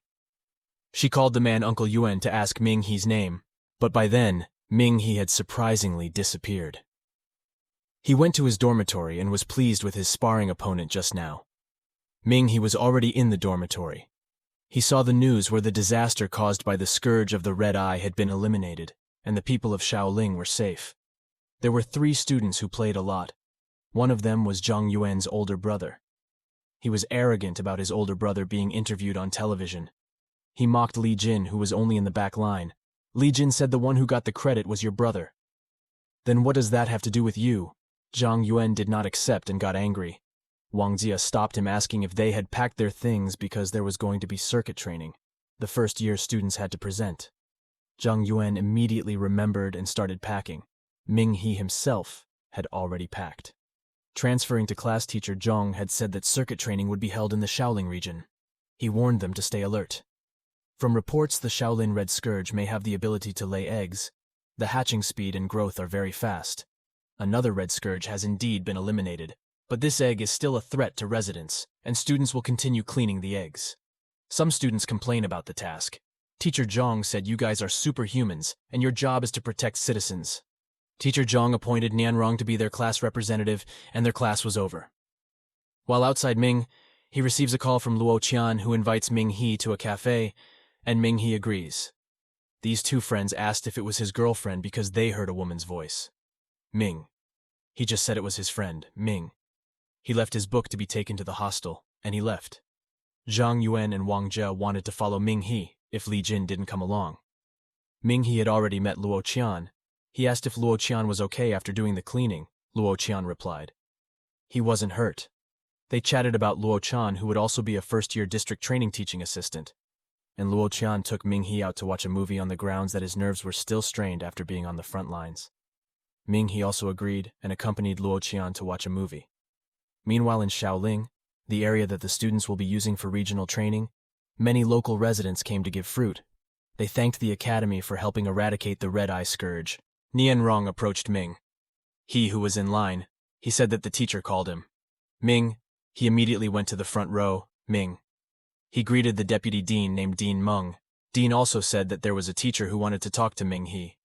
When he got there, he met Luo Lin. Luo Lin every year becomes a teacher in the area training of the students of the South Academy. He will teach how to fight wildly, survive in the wild, and also keep the students safe.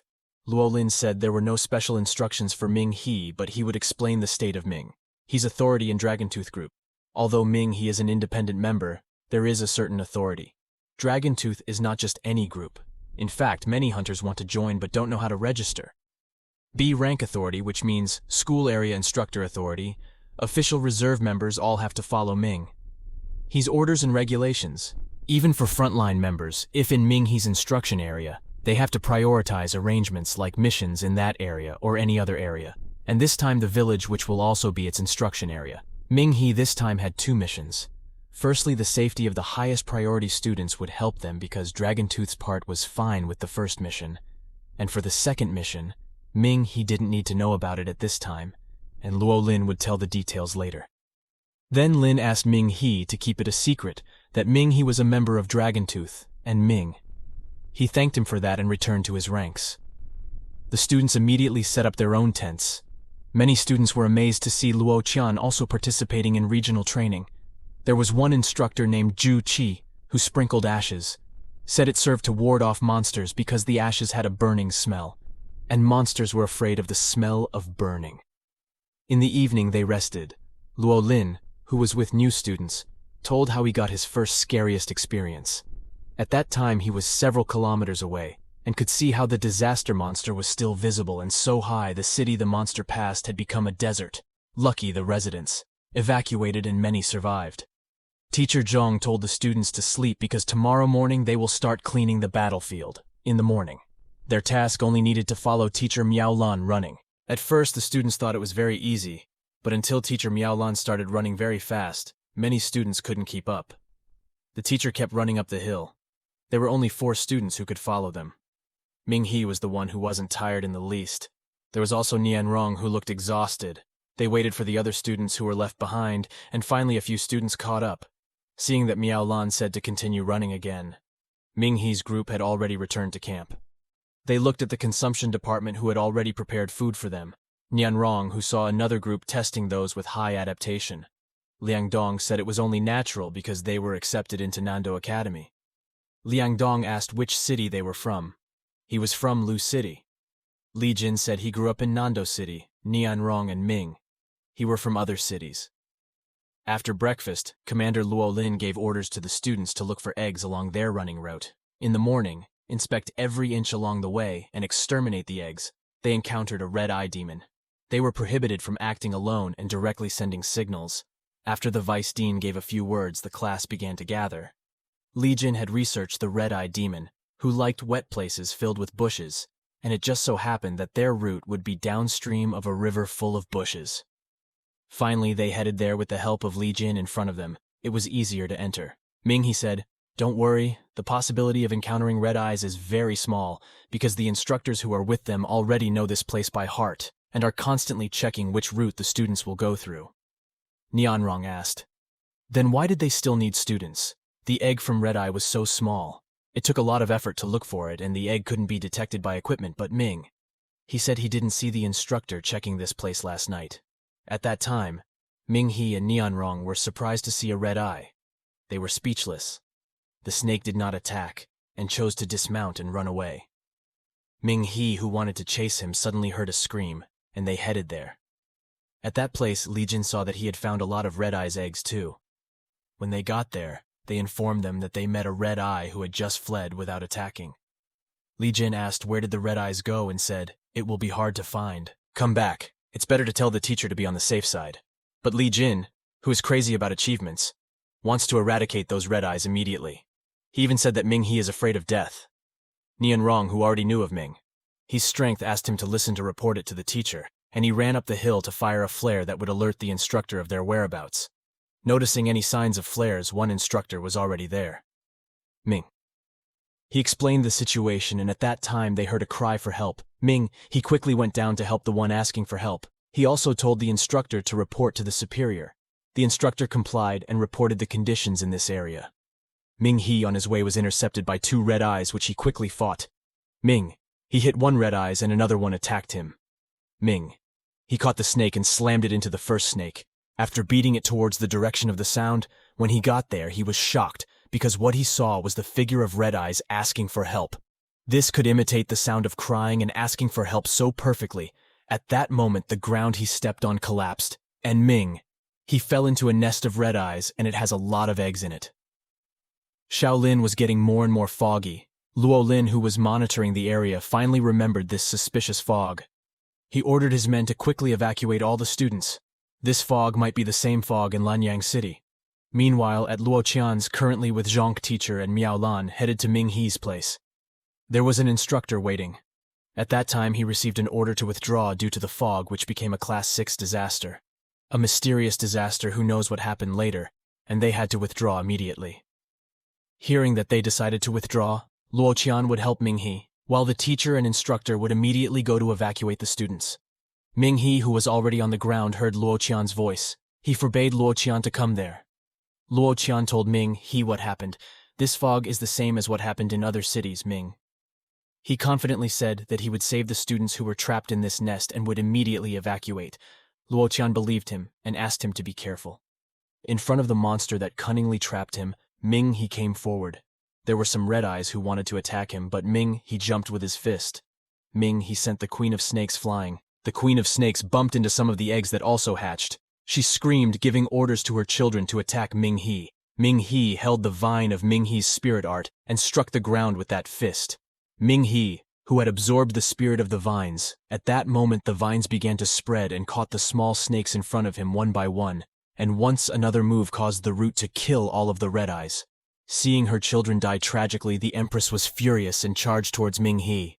Ming He's single punch aimed at her stomach continued with that punch which managed to kill the Snake Queen by using a root. These eggs are not for hatching. These eggs are salt for cloud seeding to cause a reaction with rainwater to produce mist. These are just one-time use demons. Their real purpose is to carry these eggs waiting for it to rain and form a much more terrifying white mist. Ming. He knew that this was very dangerous. If the fog had covered Shaolin, then no one would get out alive. Meanwhile, some students, including Zhang Yuan and Wang Jia, who had already fled, wanted to return to the camp. The camp instructors were also very confused. They had also seen the student running over, but they immediately lost the student to the fog. There was one instructor checking into the fog with a rope around his waist for a safe return to his destination. Already 200 meters he went. Friends who were worried about him tried to pull the rope, and it turned out that the rope had been cut without taking their friend's body. Meanwhile, Ming He, who had succeeded in defeating the Queen Ant and managed to get together with Li Jin, Luo Qian, and Nian Rong. Ming He explains the Queen's ability to imitate voices. It turns out that it was the voice of the instructor who had previously stumbled and asked for help. Ming He told them to be careful if they heard a voice that resembled an instructor. Li Jin, who was a smart kid with no field experience, was confused by this ability that wasn't in the textbooks. Nian Rong wanted to contact the school, but there was no signal here. Ming He, who is an agent of Dragontooth, was given a special communication device. He received a direct call from Luo Lin, who failed to contact outsiders. Luo Lin was still in the fog area because there were still some students trapped in it, and some of the students had already evacuated. So Luo Lin voluntarily stayed in the fog to find a way out for some of the people trapped in the fog. Ming. He said he found some useful information. So when rainwater hits the eggs will release a special gas. When the special gas is high enough to make contact with the air, it will produce a havoc mist. Luo Lin was overjoyed to hear the information and had already found hope for the fog of havoc. There is one creature that can traverse the mist, and that is the centipede Lian Pu. This centipede likes to eat insect eggs, and when it eats demonic eggs, this centipede has the ability to cross the fog safely. So they also have to eat eggs, asked Ming He ridiculously. Luo Lin continued that the egg was poisonous. The centipede's organs could neutralize the poison, and it was likely that this centipede was still hiding in the fog. They had to search for this centipede's pattern and hope to follow its trail and escape from the fog. And that was their plan. Just then, another group of Master Zhong came.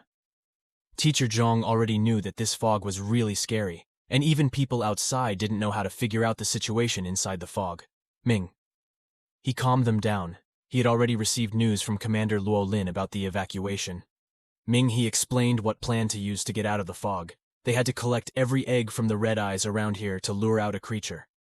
After hearing the plan, they had hopes of getting out of the fog. Ming He asked them to split up. Luo Qian was looking for eggs. When he met students, he would lead them to the border of the mist. The Li Jin, who understood the distribution of demon nests the most, would go with Nianrong and search for every egg they could find. The more eggs, the higher the percentage the centipedes would be lured. He himself will take care of something hiding in the fog. Before scattering once again Ming, he asked them to continue to be careful. If they see something in the fog, just run away. The mission of escaping from the fog begins. Luo Qian and Teacher Zhong would start looking for the lost students, and also looking for eggs. Luo Lin had already opened a channel of communication between the instructor and Ming. He included in it, he introduced himself as a member of Dragontooth, and would provide info on any mutant activities within a 3 km radius. On the screen, mutants suddenly appear in 3 different areas, even though a few seconds ago it wasn't there. It just came out of nowhere.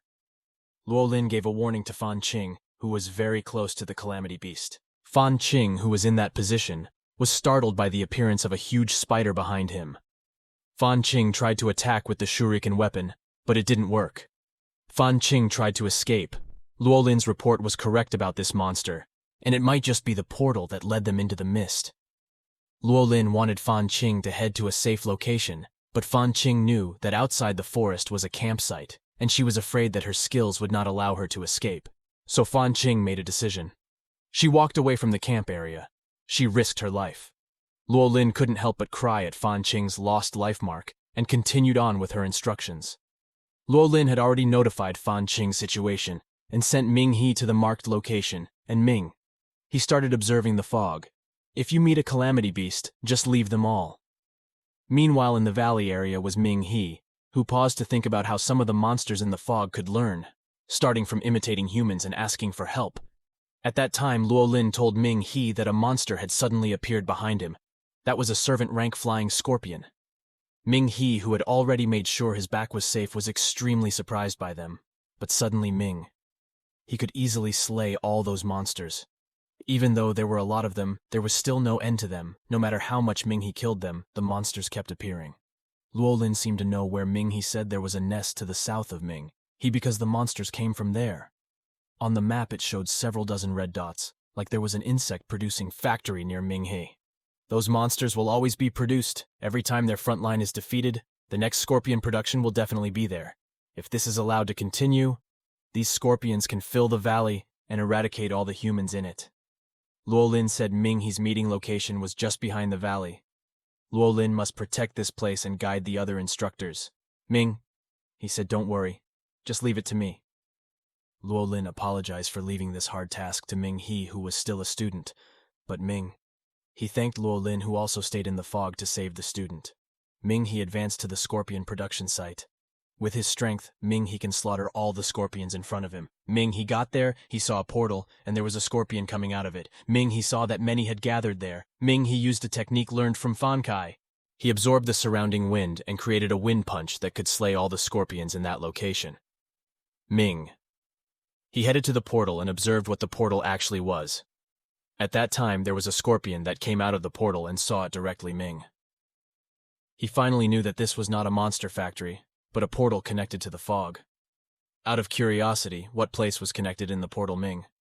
He decided to enter the portal. He has entered the portal. He has entered a mysterious world somewhere where there are many floating islands with a brown background. There are many types of monsters such as scorpions, monster eggs, and also a large dragon. Goddess scolded Ming. He who ended up in this place. She ordered Ming He back out. Ming He immediately ran out while the goddesses were about to destroy this wormhole using starlight. Goddess destroyed the wormhole and managed to get out. Meanwhile, Fan Qing was seen dead elsewhere when a tentacle monster appeared, which said it would merge with Fan Qing's body. Some survivors looking for a way out met Fan Qing. They were happy because they could meet the instructor, but the reality was different. It was a calamity beast in disguise and instantly ate them all. Even though they run, Calamity has a tentacle ability that can catch them all. There were 2 students who managed to escape, but one student named Jing Jing fell and his leg was bleeding. Blood is what makes them caught by monsters. Luolin, who was at the headquarters, saw that Fan Qing's life signature point had appeared again. She called Fan Qing, but there was no answer. Ming He was also in the vicinity. The detection device rarely broke. Luolin saw that Ming He's mark disappeared and suddenly appeared again. She was very worried and asked what was going on. In response, Luolin's assistant said Ming He's communication device might have been blocked. At that time, a student appeared who reported that Fan Qing killed his classmates. Knowing this information, Luolin immediately knew Fan Qing's whereabouts. It was a calamity beast in disguise. He gave a warning to Ming He, who was also currently being approached by Fan Qing. On the other side of the place where Ming He had escaped death after entering the calamity beast's place, the goddess was lecturing about that place, was a world filled with unknown things that should not be seen. An ordinary human is fortunate to be awakened by the goddess. Ming He is like a glimpse of hell. Goddess told Ming He to be stronger first. When he is strong, that place means nothing to him anymore. Standing up was indeed very scary, but he wasn't going to stop here. At that time, he saw Fan Qing, who approached him pretending to ask for help. He asked what happened and why his eyes were bleeding, because to go to Ming He's place at this time, Fan Qing had to cross a river, and at this time Fan Qing's shoes were not wet. Suddenly Fan Qing attacked him. Ming He was able to dodge, and already knew that it was the same tentacle monster from the train back then. That time on the train was fortunate that Ming He quickly saved Tan Xin. If he didn't hurry, the woman would end up the same as Fan Qing at this time because her body was one with the calamity beast, and she could use the human form she sucked into. Even her voice belonged to Fan Qing. This monster still remembers Ming He, who bullied it a long time ago. Ming He started dodging each and every attack. The monster was trying to find an opening to attack, as well as media that he would absorb to fight back against this monster. Just keep talking. Because of swallowing Fan Qing, he was stronger. The monster came forward, now Ming. He tried to block it by smashing the ground, but it was not strong enough to kill this monster. Saw the monster currently advancing Ming. He was absorbing the ground to withstand its attacks. This monster already knew how to fight against humans, as if it knew that Ming He would retreat. It readied its tentacles, which were ready to penetrate Ming He's body, but with quick reflexes to avoid it. It had only given a punch mark 13 times. He still needs more to be able to ultimate, and now he has to keep his distance when fighting them because those tentacles are so troublesome. Ming. He looked at the ground in front of him with holes and tentacles that were ready to stab his face. By jumping behind Ming, he avoided the tentacles' attack. The tentacles that came from below also carried black obsidian stones. Ming. He knew where the obsidian mine was, because there was fog. Ming. He headed towards the mine by seeing a fallen tree nearby. The calamity beast continued to follow him. Ming. He had arrived in front of the mine and directly absorbed the obsidian there. Calamity Ini was still arrogant, and believed Ming He would not be able to defeat it. And at that moment, the ground started to shake and a sharp obsidian appeared, which directly pierced the calamity beast's body. Seeing his enemy impaled and helpless Ming, he approached him and said, "How many monster troops there are? If they attack human habitation, I will destroy you all." The calamity beast, who was at the end of his life, said that Ming He would not be able to get out of the fog, and the calamity fell down dead. After the calamity beast died, a mysterious light appeared. Seeing that the goddess is sure it is a life drop. This monster's name was the Azure Moon Demonic, an intelligence-type monster that could evolve if given time, and Ming He defeated it while it was in its infancy. Goddess said she would purify the life drop because it still had the scent of the calamity beast too. Ming He realizes that instead of the goddess also relying on him for his growth, Goddess says instead that we have an agreement that Ming He will show the beauty and meaning of human existence, and there is still a path for him to walk. Before Ming, he could change the view of the goddess. The goddess will support Ming He's development until he is strong enough to fight the Universal Supreme. Ming. He also recalled the sight of the place where the calamity beast lived, which was so terrifying that even the goddesses didn't like that place. After that, Ming He carried Fan Qing's body and contacted Luo Lin. Ming. He said whatever happened to Luo Lin told him to go to the camp, and the way there for Ming He was clear. Meanwhile, in other places, 3 civilians were seen carrying lots of monsters that they were going to sell. At that time, they were surprised by the appearance of several people who turned out to be Professor Zhong's entourage. The civilian said he brought 3 sacks of eggs. Teacher Zhong said that was enough and would take them all. Another instructor said Luo Qian was heading to another nearby student location and would meet at the meetup point in 1 hour. Teacher Zhong said he would head to Luo Qian's location and would go to the meeting point together. There was one resident who told Master Zhong to check behind them because he had a hunch that something was following him. Teacher Zhong believed the words and told them to check. At Luo Qian's place, he had already found a house where there were several students there. Together with Luo Qian, they headed to the meeting point. Arrived at the bamboo forest, Luo Qian saw a sign where the rendezvous point was, and this was the last student who got lost. As he was about to continue, Luo Qian swiftly attacked the monsters above him, and they were all surprised, because there were already many spider monsters ready to eat them. Luo Qian easily finished off all the spiders with his lightning power. They finally met Zhong's group of teachers, who were also waiting. When he got there, Teacher Zhong gave a few words of encouragement to all of his scared students. They continued their journey. While on the way, they saw lots of dead monsters, and there was Instructor Miao Lan, who was exhausted from clearing the road from monsters. When he was about to rest, there was a large spider leg that penetrated his stomach and carried his body up. Seeing that many students ran scared. Seeing that a big spider shot its thread and made them all unable to get out. From there, these spiders waited for Luo Qian and Teacher Zhang's group to gather and attack them once they had plenty of prey. The monster didn't attack them, and he didn't attack Sot at the base because this spider knows that someone strong is there. Knowing his fearsome enemy, Luo Qian would come forward to face him. Luo Qian told instructor and teacher Zhang to free all the students who were currently trapped by the spider web. Luo Qian would come forward to fight the monsters. The advanced Lu Qian could dodge every single one of the spider's attacks, while teacher Zhang would free the students. The spider attacks continued to appear and attacked Luo Qian more and more. At that moment, Luo Qian felt danger at his feet. He jumped up and sure enough, sharp stones appeared that almost pierced his body. Teacher Zhang chose to believe in Luo Qian and would continue to release students. Luo Qian stepped forward using the spider's head as a platform to climb up and used the Thunderhawk technique.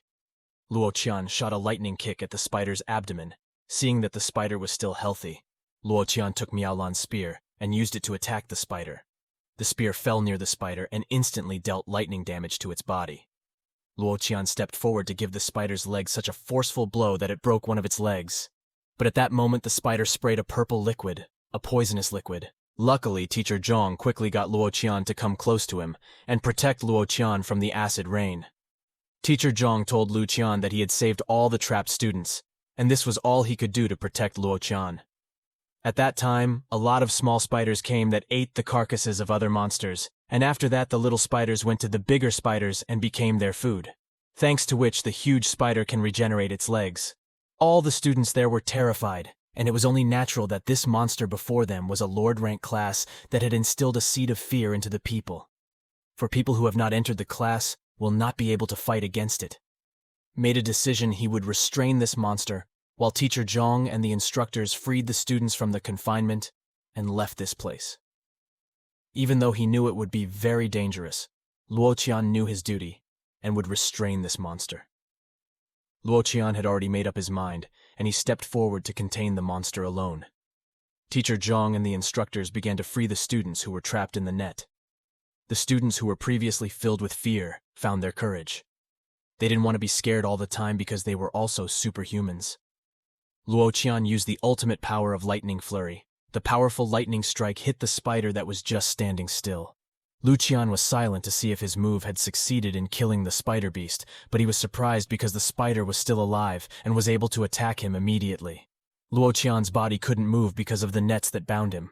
The spider can talk and call humans only ants, which are very delicious to eat, and also mentions that humans are pests of the universe. Meanwhile, Zhang's teacher, who managed to open a way for the students to escape, he told the instructor that Luo Qian was unconscious. He was just silent without being able to answer his calls. All the students who had left were only Luo Qian. Seeing that Luo Qian was affected by the illusion, and also that the hole he had made was almost closed off, teacher Zhang and the instructor decided to leave Luo Qian alone and trust him to come back alive.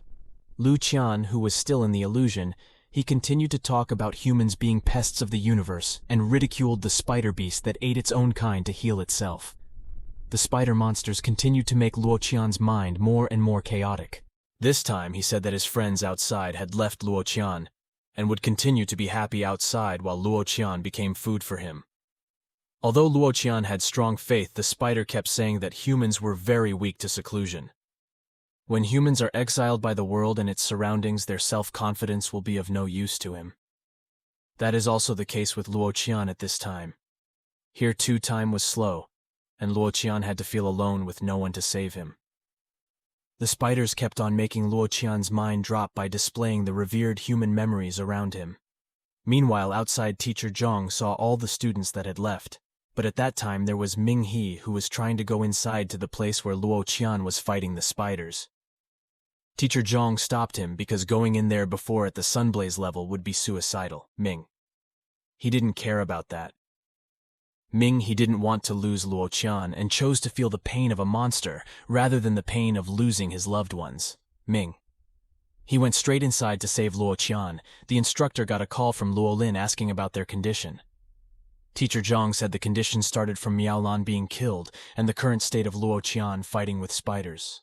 Luo Lin already understood their condition and had already dispatched members of Dragontooth, and those people should be there by now. They were surprised to hear the name of Dragontooth organization, but all they saw was Ming He alone. The teacher was questioning who Ming He really was, and it was impossible for a first-year student to be a member of Dragontooth. Luo Lin asked Teacher Zhang to bring all the surviving students back to the camping point, while Ming He, who was already inside, saw Luo Qian, who was motionless, and in front of him was a huge spider. Quickly, the small spider in front of him was crushed by Ming He's punch. Ming He continued by preparing his powerful punch to hit the huge spider. Once hit, the spider was pushed away. Ming He came back forward with the violet fist of anger. Ming He dealt a few punches to the spider and gave it a punch mark. Knowing its dangerous enemy, the spider chose to run away, but Ming He would not let it live. Ming He's barrage of punches just now totaled 49, which means Ming He can already use ultimate. His galaxy fist appeared and immediately rained down on the huge spider, who could only accept it resignedly. Ming He managed to kill the spider, which was at the Lord rank level. The spider is not completely dead. There is a little spider who wants to heal it, but Ming He, who already knew that his temper was on the verge of stepping on the small spider, and gave the final strike meteorite judgment. The strong blow caused the ground to collapse, and the huge spider died. At that moment, Luo Qian regained consciousness from the illusion, but he was still in a weakened state. Luo Qian faintly saw the figure coming to save him. After that, Instructor Zhu Qi came to say that all the students were at the camp point and praised Ming He for taking care of the spiders. Ming He said Luo Qian injured him first, and Ming He just finished it. Luo Qian's soul is a bit damaged, but looks fine. Ming He, who carried Luo Qian with Zhu Qi, headed toward the camping point. On the way, Zhu Qi told about Ming He's second mission as Dragontooth, and asked if there were any witnesses who saw Ming He's fight just now. And coincidentally, no one did. Zhu Qi had hesitated a while ago when Luo Lin introduced them, but now he was very happy to see Ming He here. Instructor Zhu Qi introduced himself again. He was the leader of the Dragontooth team in the south. As dragon members, they have to keep their identity secret. For example, on Ming He as a student, and at night as Dragontooth, Zhu Qi apologizes for having to maintain his strength. He knows Ming. He worked hard here and there for this plan, but Zhu Qi can't do anything. Ming He understood the situation. Zhu Qi must have his own responsibilities. The giant centipede Lian Pu was the key to getting out of the fog. They couldn't believe that Lian Pu could cooperate, and Ming He believed in the decision of the delegates that Commander Luo Lin chose. Zhu Qi praised Ming He's foresight.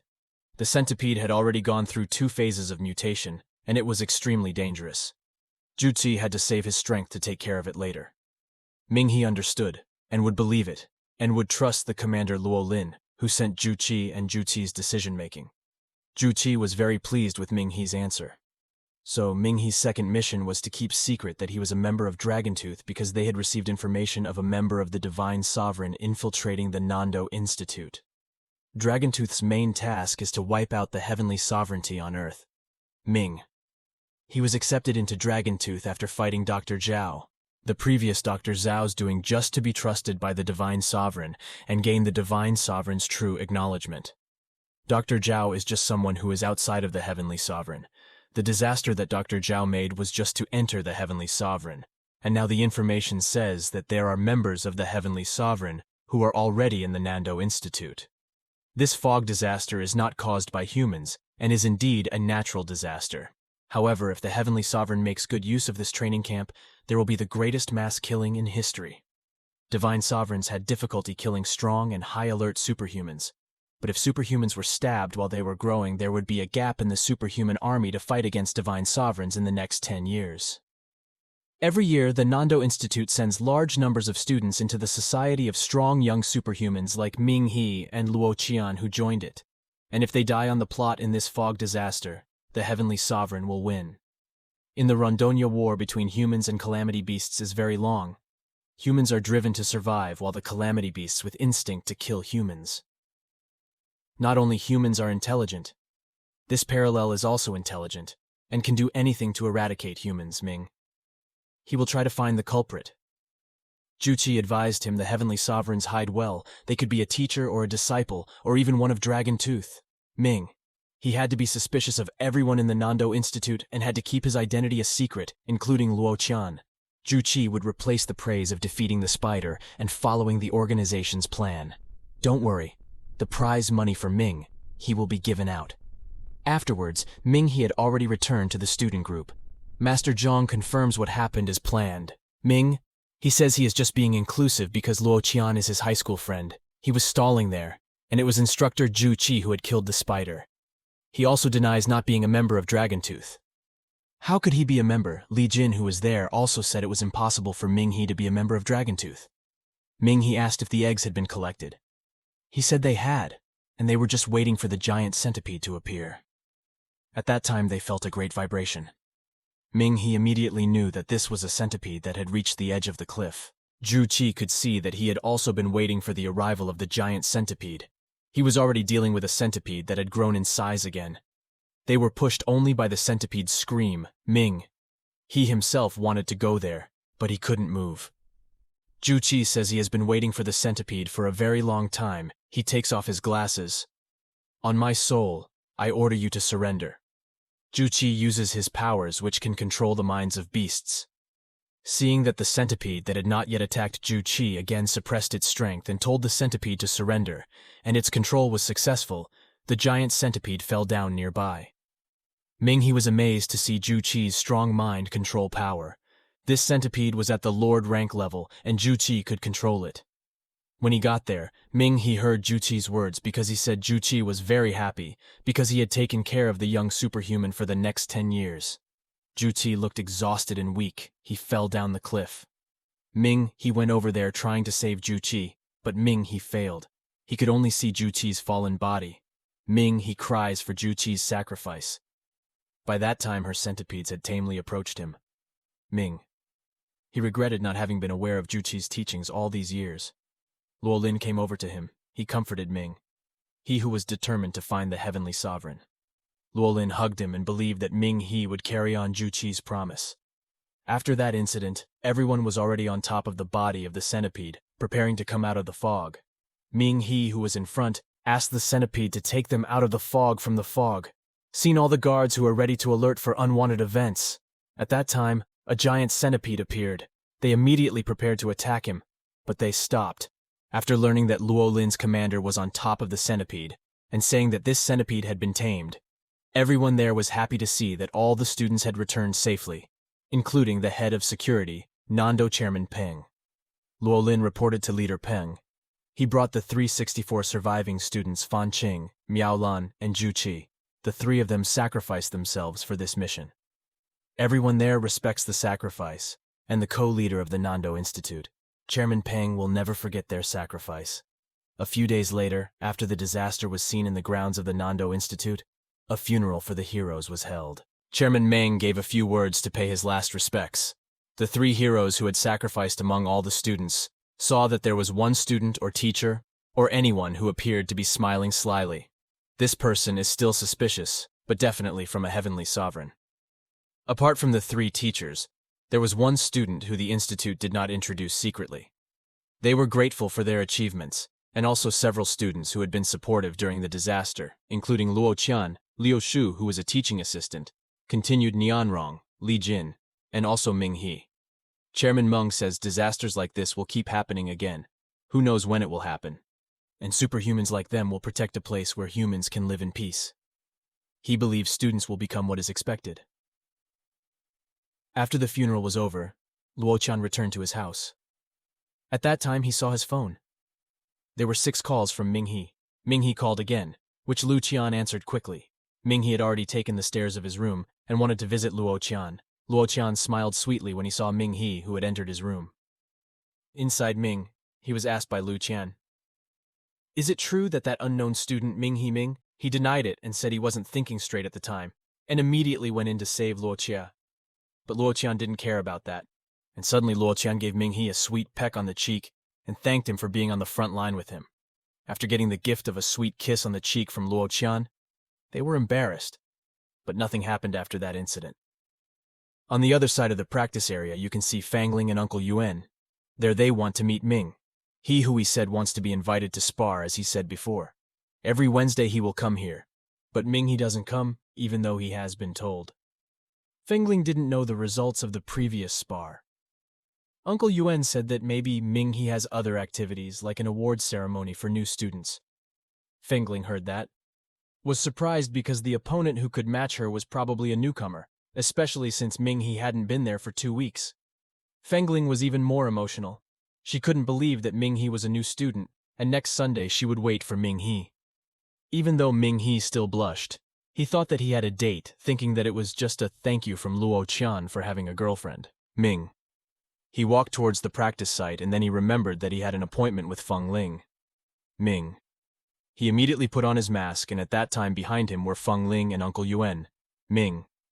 He apologized for being late after attending the award ceremony, hearing that Feng Ling was very surprised because Ming.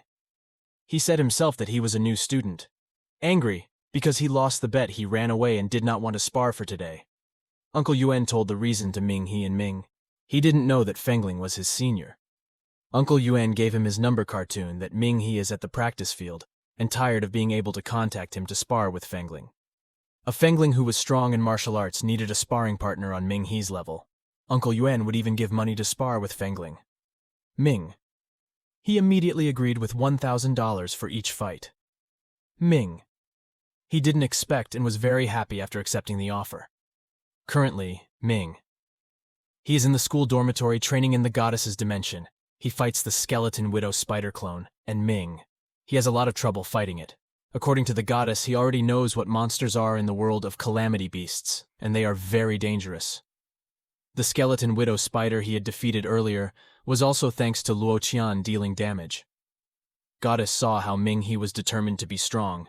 She gave advice to Ming He. Ming He needed life drop supplements. Humans researched monsters and created something from that research. Life drop of a weak level was useless for him, which could give Ming He the power of disguise. It was useless since he was fighting on the front lines and had to increase his strength. First, to increase his physical strength quickly, need stardust liquid made from marrow blood and look for monsters.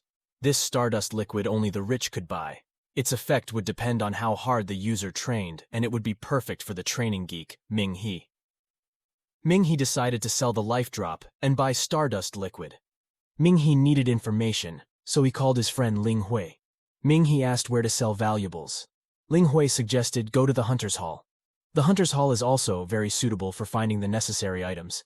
Thanks to the advice and clear answers from Ling Hui Ming, he immediately knew where to sell his life drops.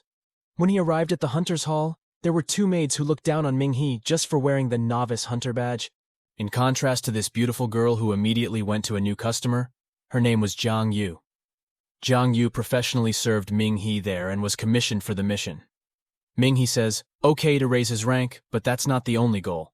He took out his life drop, making Jiang Yu shocked incredibly. The two women who looked down on Ming He before immediately approached him.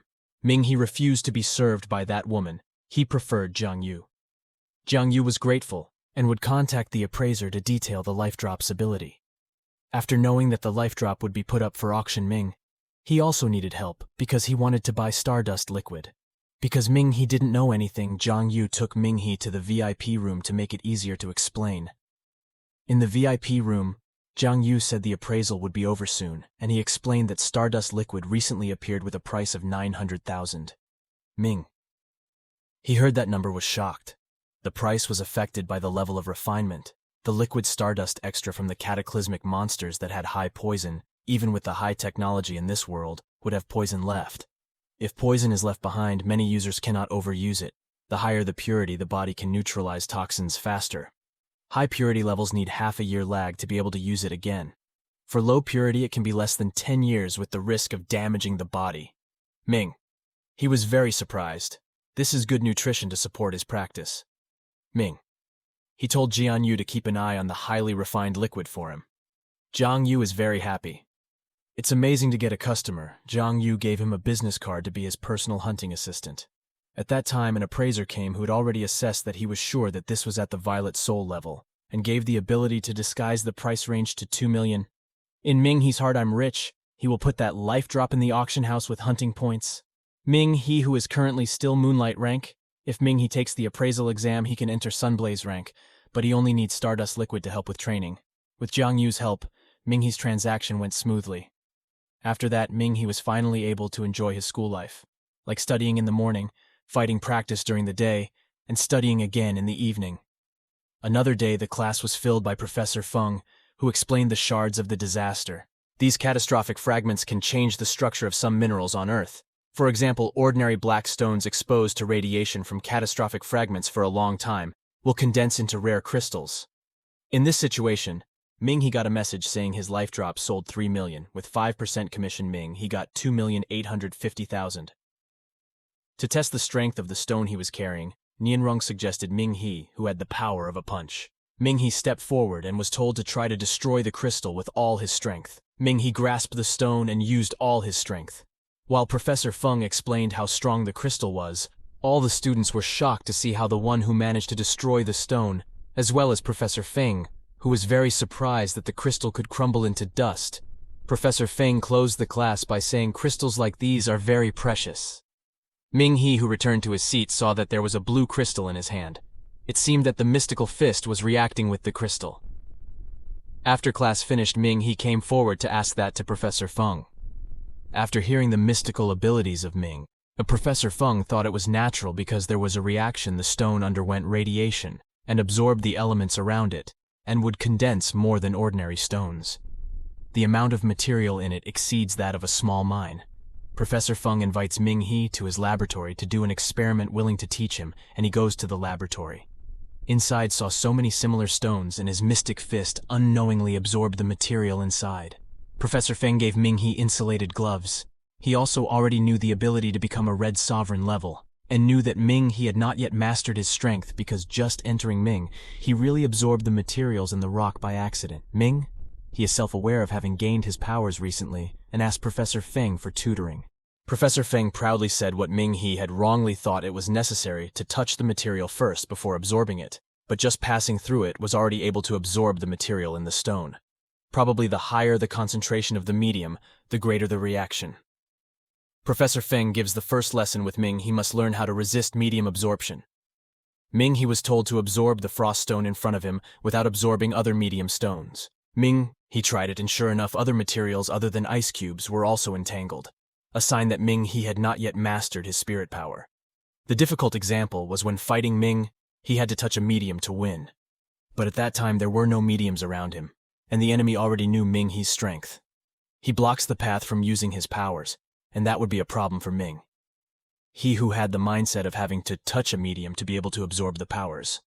Professor Feng this time told Ming He to touch the stone directly with his hand, and Ming He could absorb it properly. Seeing the absorption that reached the arm, Professor Feng took Ming He outside, asking for a punch to the practice arena. One hit from Ming He caused the area around to crumble and lots of ice on the road. Seeing Ming He's fist, Professor Feng was shocked by the abnormal power, but with this he proved that Ming He's power affected the concentration of mediums. Ming He believed that with these stones alone he would be invincible. This stone is for sale but very rare. Ming He said it would be stronger if prepared this stone. Professor Feng agreed with that, but there was another problem. This stone was expensive, hit hard by the fact that he is still poor. Professor Feng encourages him to practice his skills first. First, he started with the absorption of the medium. Look, listen, and breathe. At this stage, you only see, but what the human eye sees is limited. Ming He had to focus on using all his senses to pay attention to everything around him. Don't let the eye dictate everything. Professor Feng came in taking small stones of different grades. Stone grades are in dim grade, flicker grade, bright grade, and dazzling grade. Ming He started by identifying the grade of these stones. With Ming He being able to sense the medium around him, Ming He could identify which medium would be useful later in battle. First perception, second absorption, and this absorption is not being touched. But even though they are separated from the medium by several meters or km, they can also absorb and use that distant medium. Ming He was shocked and underestimated his ability.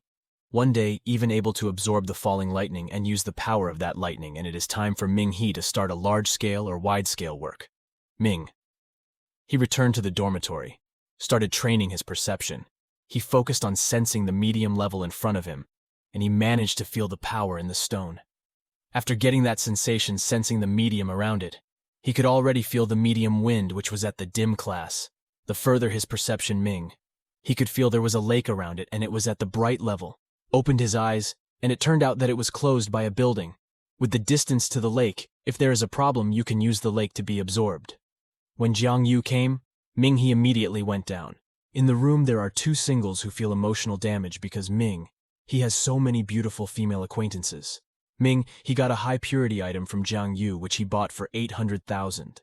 Ming He was grateful for that. and had another request to Jiang Yu to look for ice, fire, copper, and iron crystals. If there is info that Ming He will buy it, of course Jiang Yu will help Ming He. After getting the liquid stardust Ming, he headed to the forest to drink the liquid. Ming He already drank it. He started to feel how the liquid works, and soon Ming He already felt his physical strength had risen to corona level. When he was about to leave the forest, he received a call from Uncle Yuan who wanted to ask Ming He to spar with Fengling. Even this time, He was able to use his spirit power. Hearing that the fee will be doubled, He immediately agreed and headed to the practice arena. In the practice arena, Fengling is seen ready and believes she can win if she uses her spirit power. Uncle Yuan reminds that Fengling has lost twice and owes her the seaweed dance in the middle of the field. Fengling was still confident because her spirit power surpassed everyone else's spirit power. At that time, Ming He had come, and of course with his mask. Fengling smiled happily. She said today would show no mercy to Ming He. Ming He walked to the center of the arena and said, "Come here and agree to spar with Feng Ling." He was already on the practice field and said he would be serious about fighting him. Especially this time they would fight using their own spirits. Fengling used her fire spirit. The explosion of fire energy from Fengling made Ming He have to dodge. Fengling jumped with fire behind her body. Fengling dove and kicked Ming He, who was below. Ming He was desperately trying to survive the powerful kick. After that kick, Fengling says it looks like Ming He will lose in the next attack. Other students who saw that were very amazed by Fengling's movements. Ming He also praised the power of Fengling's kick, but his current strength was at corona level, and Ming He could survive the attack. Ming He started releasing his aura. Fengling was so shocked by the pressure of Ming He's aura that she couldn't see Ming He, who was already in front of her, but Fengling managed to endure the attack, and both of them attacked each other with their own strength. Ming He continued to endure attacks from Fengling, but he was greatly overwhelmed by Fengling's flames. He was hit by Fengling's palm to his chest. He was forced to retreat. He already knew that if he continued to endure attacks from Fengling, his hands would burn to the ground. Moreover, Fengling had now increased her strength. He used the fiery dance of the burning vessel. The Fengling flame aura increased even more. Ming He, who saw that, already knew that in a normal fight he would lose. Ming He crouched down to absorb the media from the ground beneath him. Fengling had already stepped forward and dealt several powerful punches to Ming He. Ming He, with the ground defense in his hands, could withstand every one of those attacks. Fengling didn't give up. She sprinted around at that speed. Fengling charged once again at Ming He. A big explosion occurred. Ming He, who was hit by the attack, looked still fine. His jacket was on fire, but his mask was not burnt. Ming He was again made to defend. Fengling continued his attacks. Ming He could only withstand each of those attacks. The medium in her hands was indeed very strong, but couldn't last long for Fengling's attacks. Even if it could absorb the Fengling fire, it would not be able to defeat it. Fengling says, "Just admit your defeat, Ming. He won't give up because he hasn't lost yet." Fengling said it's just normal. Sparring won't be of any use if you get seriously injured later, say you're already out of breath. Indeed, Fengling was quite tired. She also said that not many people could survive each of her attacks. She also praised Ming He, who could survive. Until now, on the other hand, still not lost. He wanted to try something. He started concentrating on sensing everything around him. He could feel the ground under his feet, the trees on the sidelines, and also a lake in the distance. He should be able to absorb from a distance without leaving the field. He began to absorb. He also rejected the unnecessary media. He absorbed all he needed was water. Fengling, who already wanted this spar to end, started advancing to beat up Ming He. Fengling took a swing. The fire aura continued to increase. Fengling advanced rapidly. Ming He also seemed to be silent, but his aura increased again. Ming He managed to absorb water that was quite far away. From there the water had gathered and formed a water dragon which directly attacked Fengling. Fengling, who was already in front, couldn't avoid Ming He's water dragon. She was shocked. Seeing the water dragon, she was swept away by a huge water that could extinguish her huge fire.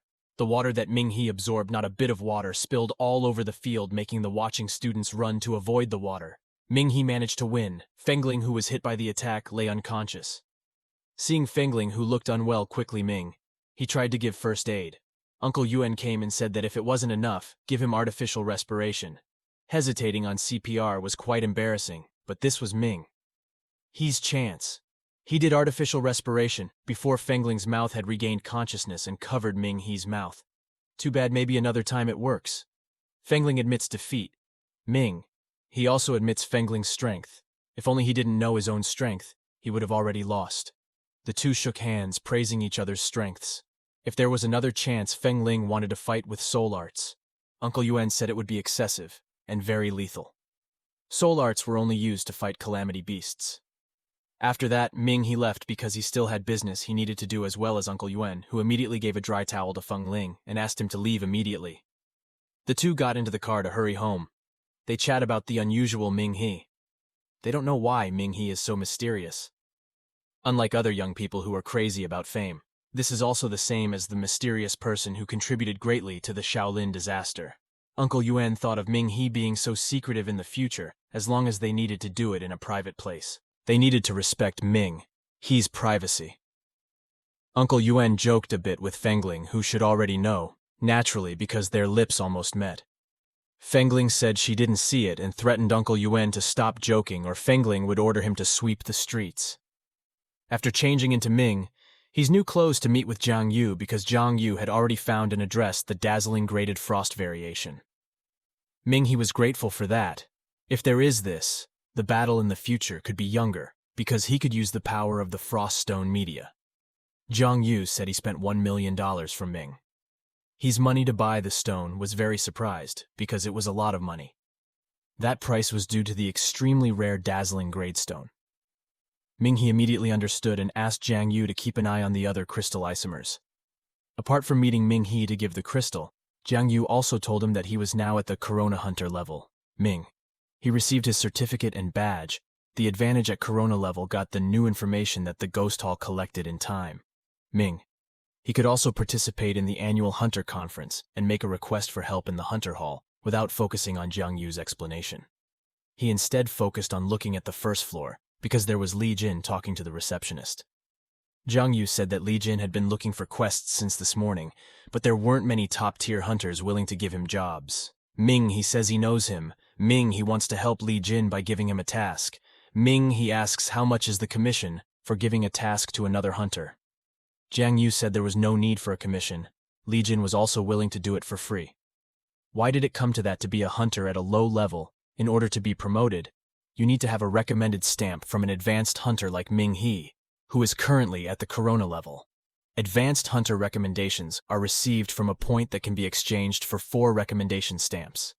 That's why low-level hunters like Li Jin often seek advanced hunter stamps and are willing to take on any task from advanced hunters. Advanced hunters can also ask low-level hunters to do small tasks to be able to focus on their own important tasks, especially for low-level hunters who are not well-known and don't have recommendations. It is very difficult for them to get high-paying prizes. He told Jiang Yu to give Li Jin an assignment, but by keeping the taskmaster a secret, He didn't want Li Jin to know that the task was given from Ming He. He went downstairs after receiving the task details from Ming He. Jiang Yu approached Li Jin and gave him a task from a Corona-level hunter. Li Jin was very happy, not playing, especially since this is the task of a Corona-level hunter. He thanked and was about to do the task, seeing the excited Li Jin. He was so happy. He finally knew what it felt like to be rich after thinking that He remembered that he had just spent $1 million to buy one crystal. But $1 million could buy a house. Yes, it should be worth the crystal that can help him hunt calamity beasts in the future. At that time, there was a call from his brother Ming. He picked up the phone and asked why his brother called so early in the morning. It looks like Minnie's sister is already wearing a nice suit, making her more beautiful. He was already at the train station. He was accepted to work at his dream job. Previously, he only focused on working odd jobs because he had to take care of Ming He, who was in a coma. Ming He said his older brother didn't need to work anymore, right? Nando's astronomy team, and now he's heading to Nando City for an interview. He was very surprised because it was a very good job. His brother asked Ming He to call it when he arrived at Nando City.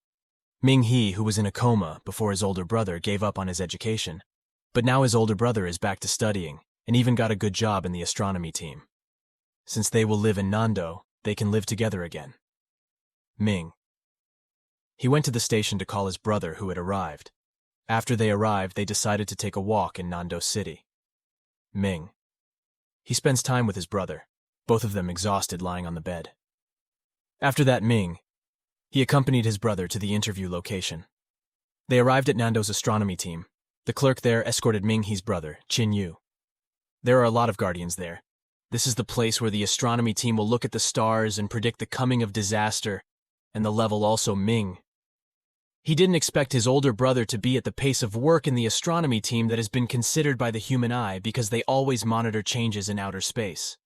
While waiting for a person who came in the waiting room relaxing while reading adult magazines, Ming. He recognized the person. He was Dr. Wu. Dr. Wu was astonished by Ming He's gaze. Ming He explained why he was here to see his elder sister. Is he really the real Dr. Wu Long?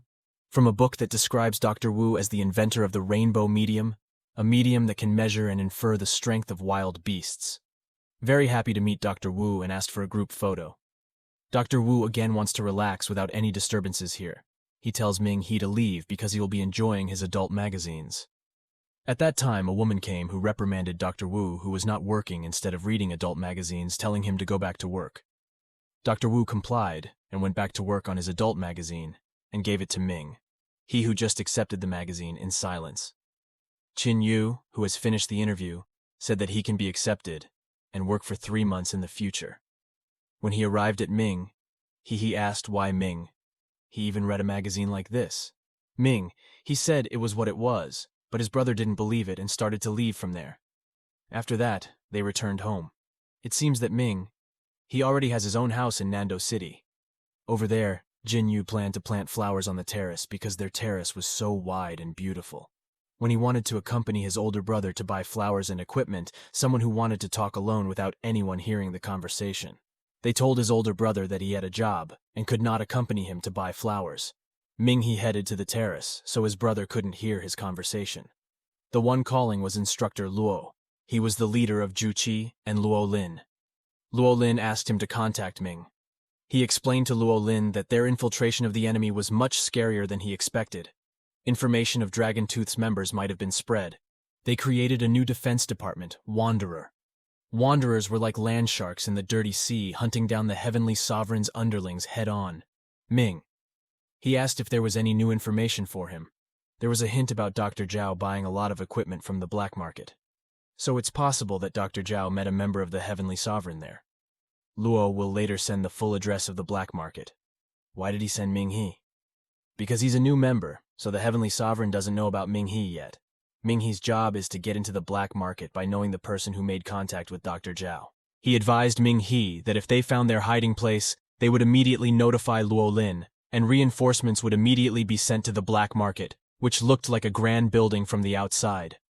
In front, there are already 4 people guarding. Just by looking, you can tell that the 4 of them are really great. Ming. He has arrived in front of the black market, getting a new assignment to investigate the black market that Dr. Zhao previously used to buy equipment. It may have something to do with heavenly sovereignty. By this time, Ming He had already headed to the black market. He confidently wanted to enter the building where the black market was located. There were 4 guards who stopped Ming He. The guards asked, "Do you have an appointment?" Ming He said his girlfriend was a bit ugly. He came here to ask how much plastic surgery cost, as if he understood Ming He's words. This woman told him to go up to the 3rd floor. That was the code for people who want to enter the black market. Ming He immediately came in, and there were already a lot of beautiful women who might have had plastic surgery to be beautiful. One man named Zheng Teng, aka sales manager.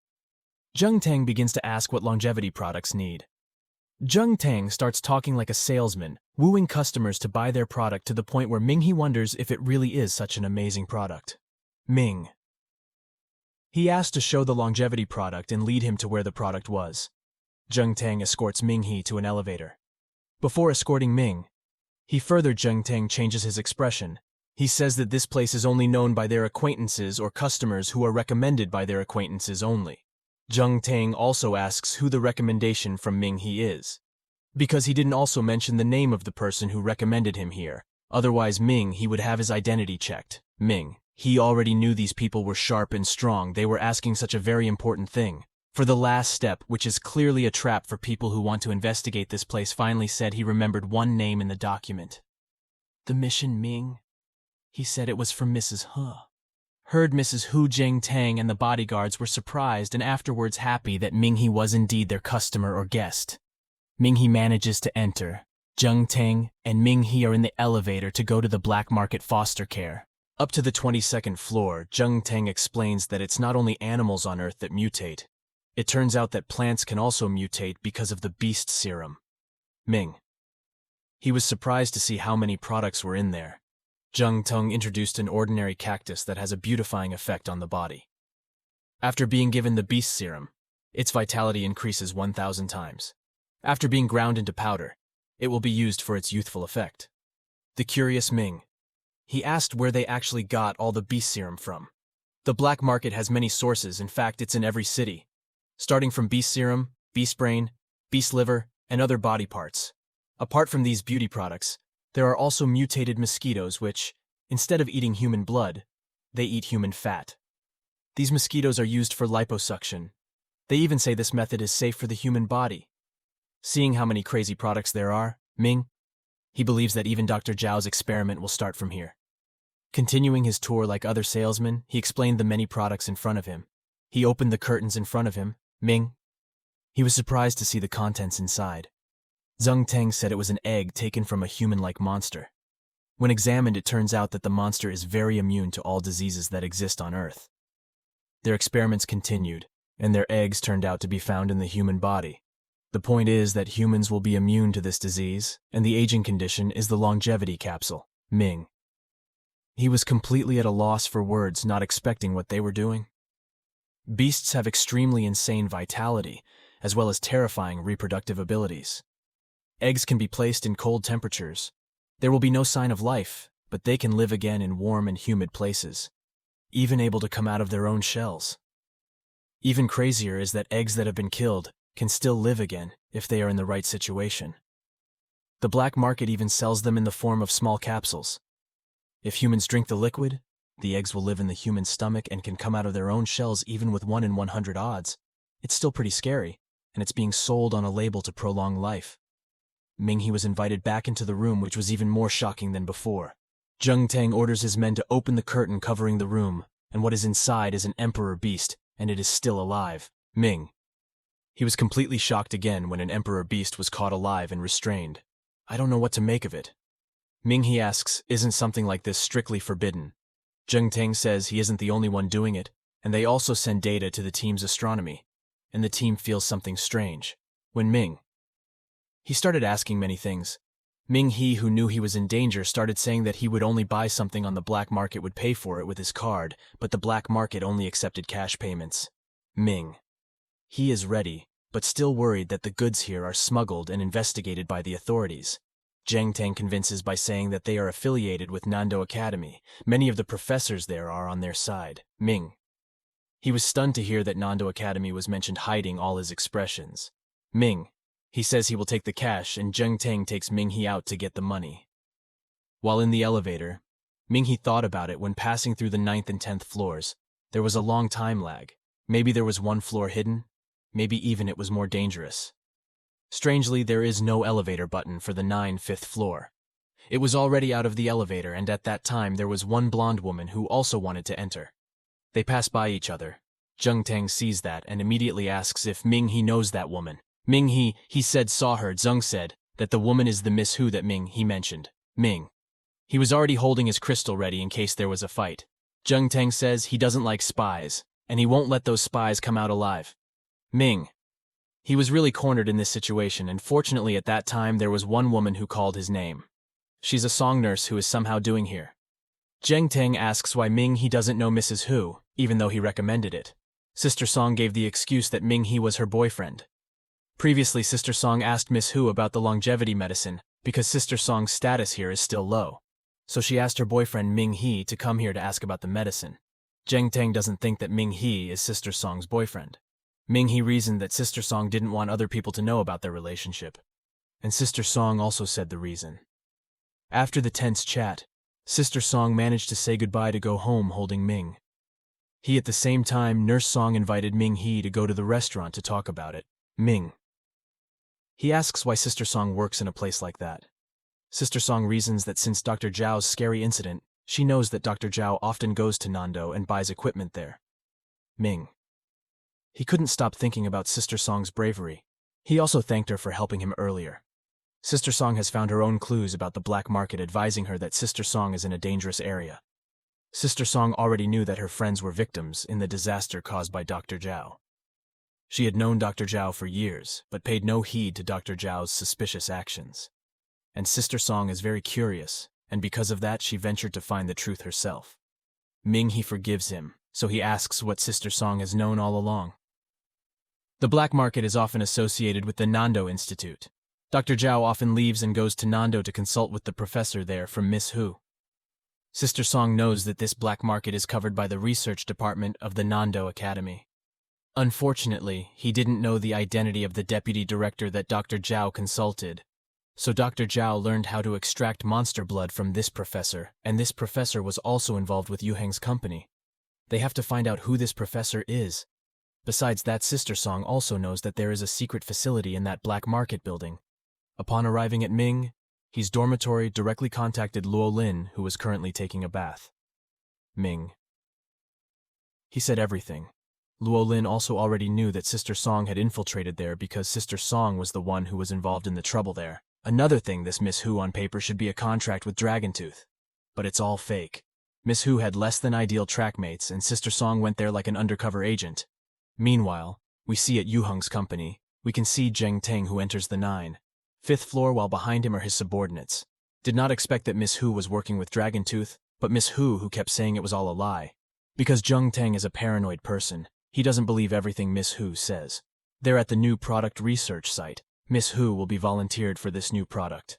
Ruthlessly, Zheng Teng orders his men to drag Miss Hu into Miss Hu's tube and keeps on saying that it wasn't his doing, he was just framed, but Zheng Teng doesn't care.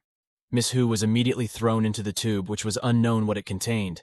Back again to Ming He, who heard Luo Lin saying that they would do their best to protect those under their care. That included the academy. He saw that there was one room where the light was still on. On the way, he saw the nameplate of Professor Feng Jing, who served as president. Ming He was already suspicious of Professor Feng. He entered his room to see Professor Feng, who was still doing something with gloves, even though it was the middle of the night. Professor Feng was happy after hearing that Ming He had mastered his skills. Professor Feng made special gloves for Ming He. After the pleasantries finally got to the point about the incident in the Flying City, does Professor Feng feel guilty to the real Ming? Other people here still believe that this Professor Feng was forced or in the tools of the heavenly sovereignty. Professor Feng continues to deny it by telling him about his difficult past. When in a gloomy period comes a person he calls a mentor, the mentor gave any amount to Professor Feng, and until now Professor Feng was able to get the award and become a professor. Ming. He kept asking Professor Feng to tell who the mentor was. Professor Feng was happy to see his student like Ming He who worked hard, and was very sorry when he found out that Ming He was from Lanyang, because he was the Dr. Zhao who could extract beast blood. Professor Feng apologizes. Ming He pressures Professor Feng because his actions caused a lot of disaster, so at least tell who the mentor is. But unfortunately, Professor Feng doesn't know who the mentor is. All he knows is that everyone calls that person a mentor. He knows that this mentor is very smart and has power. And if Professor Feng knows the mentor's true identity, maybe Professor Feng won't live. Ming. He already knew that Professor Feng was just a scapegoat made just to be taken advantage of. When the superhuman side finds evidence that points towards divine sovereignty, and it will take Professor Feng as a mentor. At that time, he heard the sound of helicopters that had surrounded the building and several soldiers came in to arrest Professor Feng. Professor Feng gave up and knelt down. Ming He received a pair of handmade gloves. While being led away by the soldiers, Professor Feng shouted for Ming He to take and put on the gloves. Ming He, who already knew everything, saw how Professor Feng was taken away as well as his artificial gloves which were still lying on the ground. Ming. He only remained silent about what his decision would be after learning that his mentor Professor Feng, who taught him to master his abilities, was a person being used by the Heavenly Sovereign. After knowing Professor Feng as the scapegoat, Ming He headed to the edge of the pool. He felt gloomy after knowing that Professor Feng was being used by the Heavenly Sovereign. Just then, Goddess appears before him. Goddess still doesn't understand which side Professor Feng is on. Ming He didn't even know the right answer. Ming He saw that Professor Feng really felt guilty for all his mistakes. On the other hand, because Professor Feng teaches the method to Dr. Zhao makes many casualties, humans are so complicated compared to that Ming. He is very angry with the original mentor. He exploits people for his own ends. Even when the plot is discovered, it will lead to the person he is taking advantage of. Goddess asks Ming, "Hey, will you catch him, Ming?" He is not sure that he can catch the mentor. This mentor is so mysterious and very strong, different from members of the Heavenly Sovereign who disguise themselves as freshmen and peak at regional training. The goddess suggested arresting the student. Maybe he had a clue about a mentor. From that talk, Ming He felt that the goddess wanted to betray him. The goddess only felt that humans had a lot of problems, starting from fighting the calamity beasts and traitors from their own race, namely humans.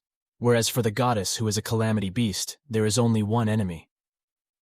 After the conversation was closed with Ming He, who managed to conquer the goddess with delicious food from the earth, these days continuing from study practice and whatnot, he was currently in the dormitory reading a book with two of his friends.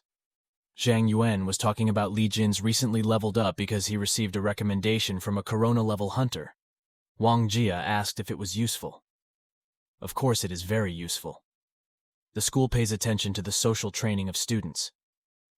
Coming to the university, surely all they see is the one who got the badge from the Hunter Hall. At that time Li Jin appeared, he mocked Zhang Yuan, who kept nagging. Li Jin was very proud and arrogant after getting a job from a corona-level hunter. He even invited Ming He to do the task with him, even though the one who gave the mission was Ming He. If there is still a lot of work, asked Li Jin. Is it done? Li Jin said. Just write down a small summary and it will be finished. At that time came Ling Hui, who invited Ming He to a party. Ming He kept refusing it with Ling Hui coercion. Finally Ming He wanted to go to the party with Zhang Yuan and Wang Jia, who joined too. On the street, thinking about Professor Feng's incident, which seemed to be hidden as if it had never happened, and everyone assumed that Professor Feng had gone overseas. They had arrived at the location, in an upscale bar. Ling Hui said this time Fengling would be the one to treat them because it was her birthday. So this Fengling was Ling Hui's aunt. As they walked, they finally reached the center of the stage where Fengling and Tangning were dancing beautifully again. After performing the dance, they headed to the table and met the Ling Hui group. Ling Hui introduced her friends. Fengling said that this is getting boring because the people who come over and over again are the same. Ling Hui said it was because she wasn't interested in anyone. Tangning suggested to Fengling to invite her training buddies, or Ming He. Curious about that person who can defeat Fengling in sparring Fengling. That person is very mysterious and won't show up. Tangning suddenly told me to just call that person. In Ming He's heart don't call. I forgot to turn off the ringtone. Fengling forcedly asked for Ming He's number from Uncle Yuan. Ming He hurriedly said goodbye to go to the bathroom. He went there and directly called from Fengling. Fengling was confused as to why Ming He already knew she was the one calling. Ming He asked what was wrong. Fengling invited him to the party. They had fought several times and they didn't know each other well. Ming He refused, as he still had business to attend to. But just then, Fengling heard a noise and knew that it was the same music in the bar. Ming He quickly hung up the phone, regretfully picking up the call. At that time, there was another call from Jiang Yu. He said Li Jin had finished the task from Ming He. Li Jin secretly inspected the first few students who made it through the fog. There were 133 students, and 9 of them were from the student council. Ming He believes that person can't cover the whole thing. There must be a clue. Ming He concluded that it was a freshman who wanted to use this experience as an achievement, and when he knew that the fog would appear, he must have avoided danger as far as possible so as not to get caught in it. If narrowed down, that person must be with the students who managed to escape first. Just like Zhu Qi said, regional training is very important. Ming He who came with the special exam didn't know the details about regional training. Moreover, the school made adjustments according to students' needs, and the results were announced at the last minute. Ming He wished that if he were that person, he should join the student council, because if there was a change in schedule, he would know about it right away. So it was likely that person was one of the 9 freshmen who joined the student council. Ming He's still thinking about what method to expose that person's identity. Jiang Yu said there was one detail that Li Jin said, because the deputy chairman of Fengling had a birthday and it was being celebrated at the bar, that 9 people must have joined the party. Because right now, she was at the party venue. Meanwhile, Fengling tried to contact Ming He one more time. But there was no answer. Tang Ling was sure that person must be in the same bar. Ling Hui said this was getting more and more interesting. How about making a game of who gets to uncover the mystery man first? Ming He asked if Fengling was the vice president of the student council. That was true. And Tang Ning was the president, and everyone here was part of the student council. Ming He was pleased with the information. There was an idea to do a game of truth or dare. and reveal the guy who beat Fengling in sparring because that guy is definitely here. Ming. He smiled because it was a good idea. Moreover, he had his own goal to find the undercover member of the 9-member student council, and Ming. He would have a quick battle of ideas and identity as to who would get caught first. Meanwhile, in another place, Jin Yu is waiting for someone to come, a person wearing a hat. Jin Yu asked if he found anything from Professor Feng. That person turned out to be Luo, who said that Professor Feng was just a scapegoat, also cleaned Yu Heng's building. Based on Mini's report, their message was correct. There was an assistant. They managed to track down those who had infiltrated the Nando Institute. The maid was famous as a member of the Heavenly Sovereign who was very young, calm, ruthless like a mentor. The most important thing to note is that this maid is very clever at cleaning up her tracks until nothing is left behind, and also very quick to adapt in any disaster that might occur. Jin Yu was also certain of that. The maid was able to understand the work process in the mysterious fog, and took advantage of her position as a student. The maid with her influence made 2 seemingly unrelated incidents, and brought them together. If only not a trace was left behind, they would not be able to connect with the Heavenly Sovereign incident. Luo believed that maid would remain low-key for a while, if they couldn't subdue her this time, and allow her to develop. Who knew she would give birth to such a horrible evil befitting a mentor? Shinju just thought of the mentor gave goosebumps. He couldn't forget the day when the beast disaster came. Back to the Wu Yu bar, the maid who was there called someone. That person gave all the information that had been entered. At this time, the main sensitive period here was that person advising the maid to stay careful and not be careless. They also talked about Dragon Tooth members. There were rumors that Dragon members were among the freshmen. This maid is in charge of sprout operations. The mentor will be happy with what she does. Ling Hui had already started the game of Truth or Dare, and this time the judge was Senior Kai Han, who is known as a lie detector. Ling Hui was really excited to start the game like crazy. Maids are advised to stay away from such events, especially since there are people who can detect lies. The maid will indeed leave soon enough. Ling Hui also told those who were afraid of the truth being exposed could leave. Knowing that it would not be okay if a member of the Celestials were left here, she should definitely avoid this kind of event. Ming. He advises Ling Hui if the person we are looking for leaves here, it will be a waste of time. If they leave, they have to answer one question. The question is whether you beat Fengling in sparring. Ling Hui agreed. Ling Hui headed to the exit and asked the people who wanted to leave. The maid was provoked by the question because she knew that the anonymous member of the Dragons must be here. He is very happy that he will join the event and see the true face of the person who stands in his way. The game had already started with a simple question. First, Ling Hui led the event with great fanfare, and Kai Han would be able to spot the person who was lying. The question of who liked Fengling and Tang Ning also came up. Ming. He didn't come forward because he didn't like them. Wang Jia says that Ming He is Luo Qian's girlfriend. Both are shocked. Tang Ning asks if it's true that Ming He is dating Lu Qian. Before answering that, there was a question here who was still a virgin, and Ming He was forced to step forward. Because there were already many questions, Ling Hui would go around to his friends for who wants to ask. There was one student who asked, and it was really right, who actually won against Fengling in sparring. At first, everyone there was silent and looked at each other, until finally Ming He stood up. He walked towards the center of the stage. Looking at Ming He Fengling's back, he was sure that he really was that person. Tang Ning remembered that Ming He had left when Fengling called her. Everyone there was shocked by that. Ling Hui even expected it because she had already seen Ming He's strength during the special admissions exam. Once again, Fengling was sure that it was indeed what beat him in sparring. The maid who also saw that was very happy, because she finally knew who the members of Dragon Tooth were. But at that time, there were several people who also went up to the stage, and they said that the word sparring was not just a real fight. They were from the Esport Club that once beat Fengling in the game. Kai Han doesn't see any lies. Ming. He escapes. He will ask this time. But the question he has to ask is really the right one. So something like this doesn't happen again. Tang Ning asked if they were all from the Esport team, including Ming He as well. Fengling wasn't sure because the Esport team had a lot of members she wanted to end the game. But the one above said before asking, I want to clarify one thing. I'm not from the Esport Club. Fengling fight by allowing Spirit Soul. In that battle, Fengling had grown a lot from the previous battle. Everyone was surprised again.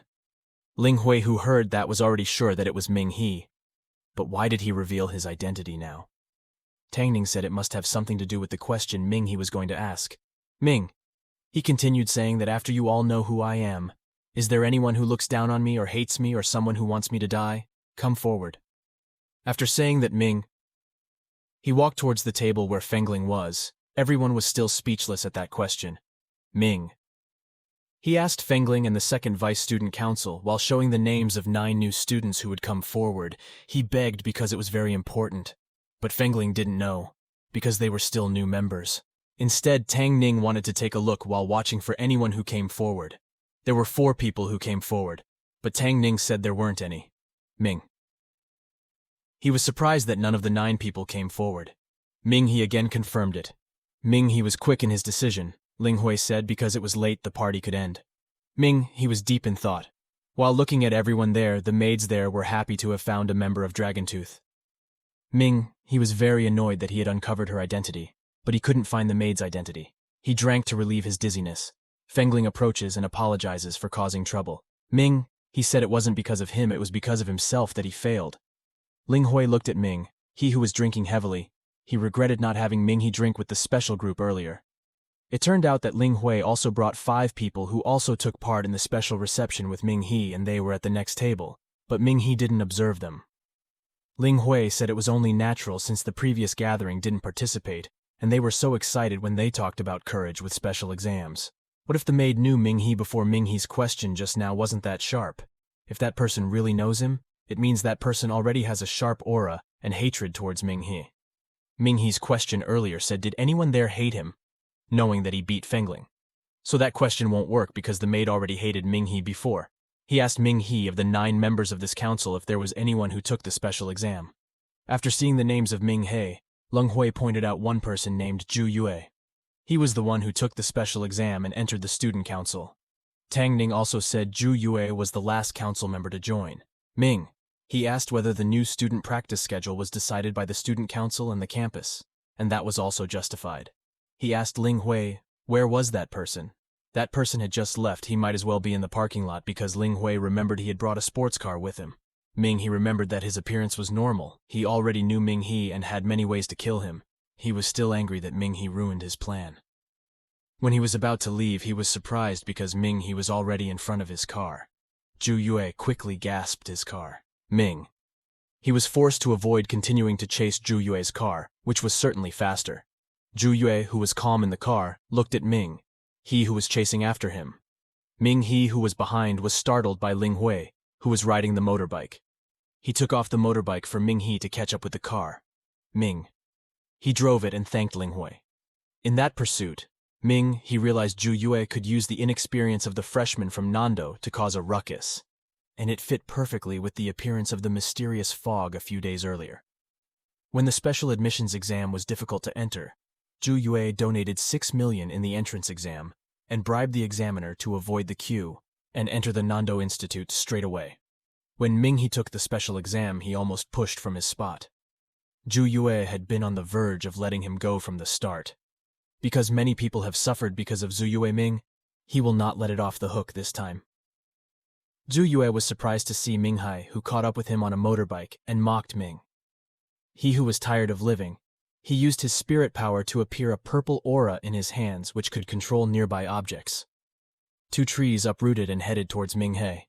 Ming He, with his acceleration, managed to avoid the 2 trees. Zhu Yue was getting serious. He stood up, increasing his strength. This time he controlled many trees and threw them all at Ming He, who closed his eyes. He absorbed the wind medium around him and could definitely pass through the trees. Zhu Yue was furious to see Ming He, because Ming He kept chasing him. Zhu Yue was confident that he could beat Ming He easily. They were right at the turn when Ming He kept trying to reach the car. He jumped off his motorbike and managed to get on top of Zhu Yue's car. Although it took effort to get on, Zhu Yue didn't stop. He increased his speed. In front of them was a roadblock, and Zhu Yue dropped the car at it.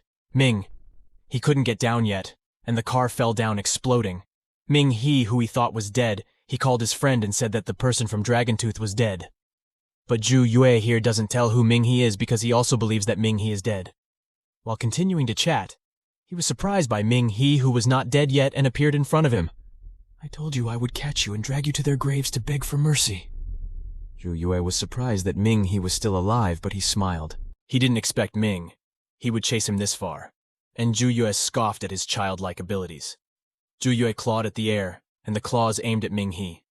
Ming He didn't dodge. He took the attack like there was no attack. Zhu Yue already knew Ming He's abilities. He knew around here there were no mediums that could be absorbed. He used that supposedly formidable power. Zhu Yue immediately used his ultimate soul. He controlled everything around him. But Ming, he used his ice crystal. Then he absorbed it, and his left hand was clad in ice. His move was named Radiant Spirit Skill Ice Storm Python Fist. The Python turned Ice Punch hit Zhu Yue's ultimate. All of them froze.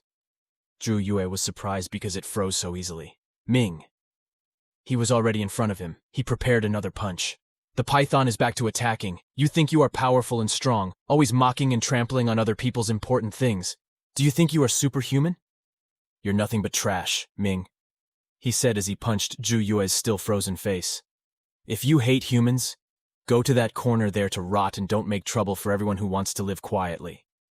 After that, moving to Nando Academy, to be precise, in the Hall of Respect, there was Luo Lin and instructor Luo, who Ming He asked to go there. Ming He was devastated by the death of 3 instructors because of the previous incident, let alone Professor Feng being made the scapegoat of the Heavenly Sovereign. Ming He must be sad. The two of them entered the hall and were surprised to see Ming He there with Zhu Yue, who was forced to kowtow to Ming He. Ming He says, I have caught him, already promised them to catch this person. Ming He said that this person is an official student in the superhuman organization. Both of them surprised that the person is still a student. Zhu Yue, who was already desperate, cried and asked to be put in prison immediately. She didn't want to continue to be beside Ming He. Zhu Yue had already had a mental breakdown due to Ming He's crazy behavior. Quickly called the center for help. Luo Lin told Ming, He, don't push yourself too hard, you've done a good job. Ming, he did this to show the dead. Instructor Luo said someone would be here to rescue Zhu Yue. He was pleased that Ming, he really worked hard. And as the person in Dragon Tooth, he was grateful to Ming He, who put all his hard work. People from the organization had already picked them up. Zhu Yue would be taken away for questioning, and Ming he was sent to the hospital for treatment while Luo Lin was still there. He came back inside. He said, You guys must be happy to see the student you saved with your own life become so awesome. Juqi, you are right. Every human is small and insignificant. We can't change the world, but till the last we can hold this together for the next generation. We are in a dark universe, where there is no light, but they will sail for us. It's all worth it. Everything you guys did was not in vain. The story focuses on the main character named Lin Shu. At the age of 21, he is a top unemployed global, because now he is browsing to find job vacancies. But suddenly a pop-up ad appears. An unreasonable thing happened. Suddenly his monitor now formed a black hole that sucked him in. What the hell? The system notifies the divine leveling system will be ready to serve sincerely. It turned out that Lin Shu was reincarnated into a completely different Earth. In this new Earth, due to extraterrestrial beings attacking the Earth, forced to use nuclear to destroy it. However, the X virus that was left behind by outsiders instead spread to all corners of the Earth. This caused Earth's mutated zombies and other mythical creatures to eventually appear on Earth's surface. Not only did fortunate humans undergo evolution, but they also developed their martial arts and cultivated them. Since then, the world has become a place where martial artists are highly respected. Now, at Lin Xiu's Shining Stars Academy, who still has jet lag after being reincarnated, transmigrated into the body of the student who had the same name as him. He was approached by thugs who bullied Ma Chang. He was the roommate of the previous owner of the body. He was furious because Lin Xiu, who was ordered to bring his food, was still snoring. It could be said that Lin Xiu entered the body of trash. He had no cultivation talent at all. Ma Qiang threw him against the wall. Not enough to get there because he was still annoyed. Ma Qiang also stepped on his hands.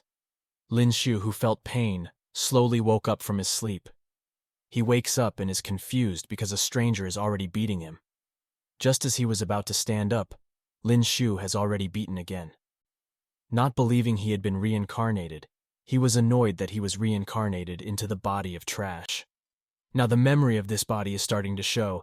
It turns out that every day the owner of the previous body was always bullied by other students, looked down upon by teachers, and considered trash by society because of his messy life. No wonder the body's previous owner had no will to live. He said earlier he would get a system that would serve him. Then where is the system now? Just said the system immediately appeared. The system announced that Lin Xiu's anger was fully charged. Do you want to use Charge Strike? Because now Ma Qiang is going berserk, and the collision cannot be avoided right between the two's blows? But Ma Qiang's bones were crushed. Now Ma Qiang's friends were automatically shocked and asked, Ma Qiang, what happened? It only took one punch, and he immediately fainted. Now, because of it, Ma Qiang's flock fled in fear.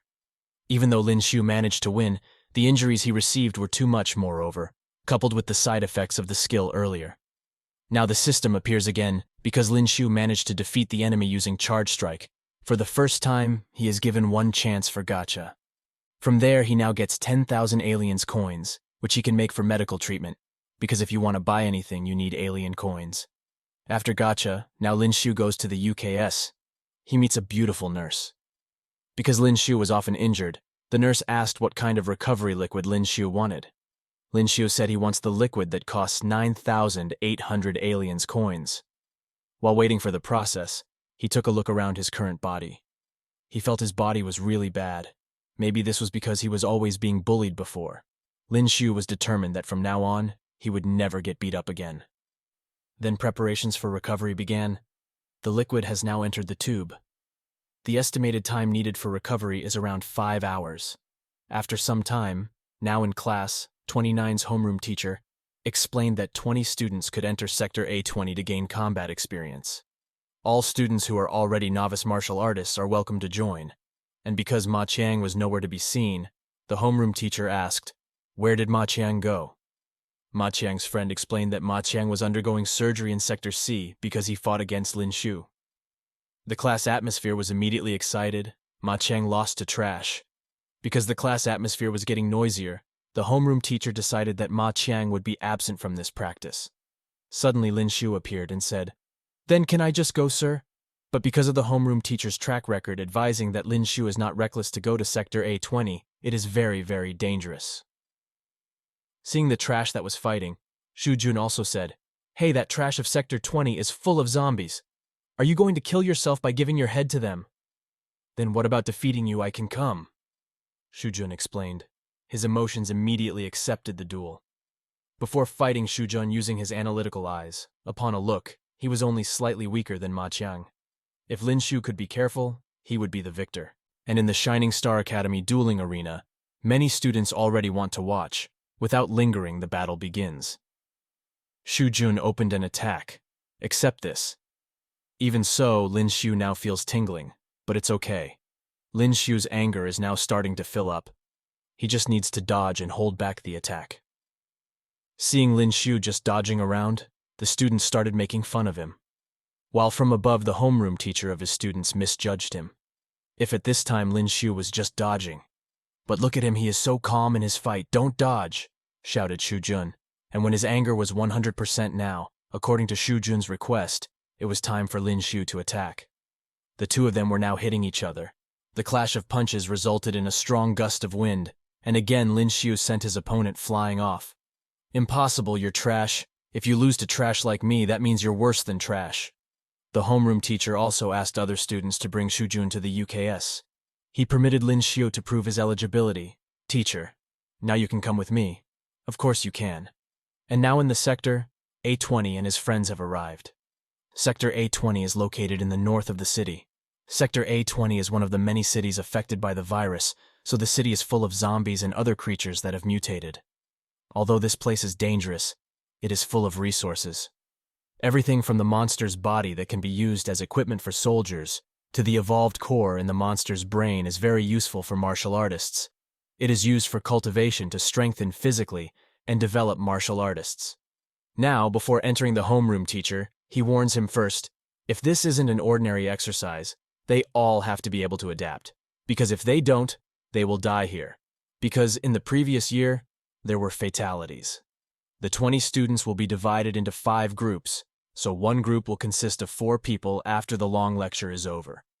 Now is the time to explore Sector A20. Lin Xiu is now with Yang Tian, one insignificant person. And when he enters, Zhang Yi tells Lin Xiu and Yang Tian not to be a burden to him.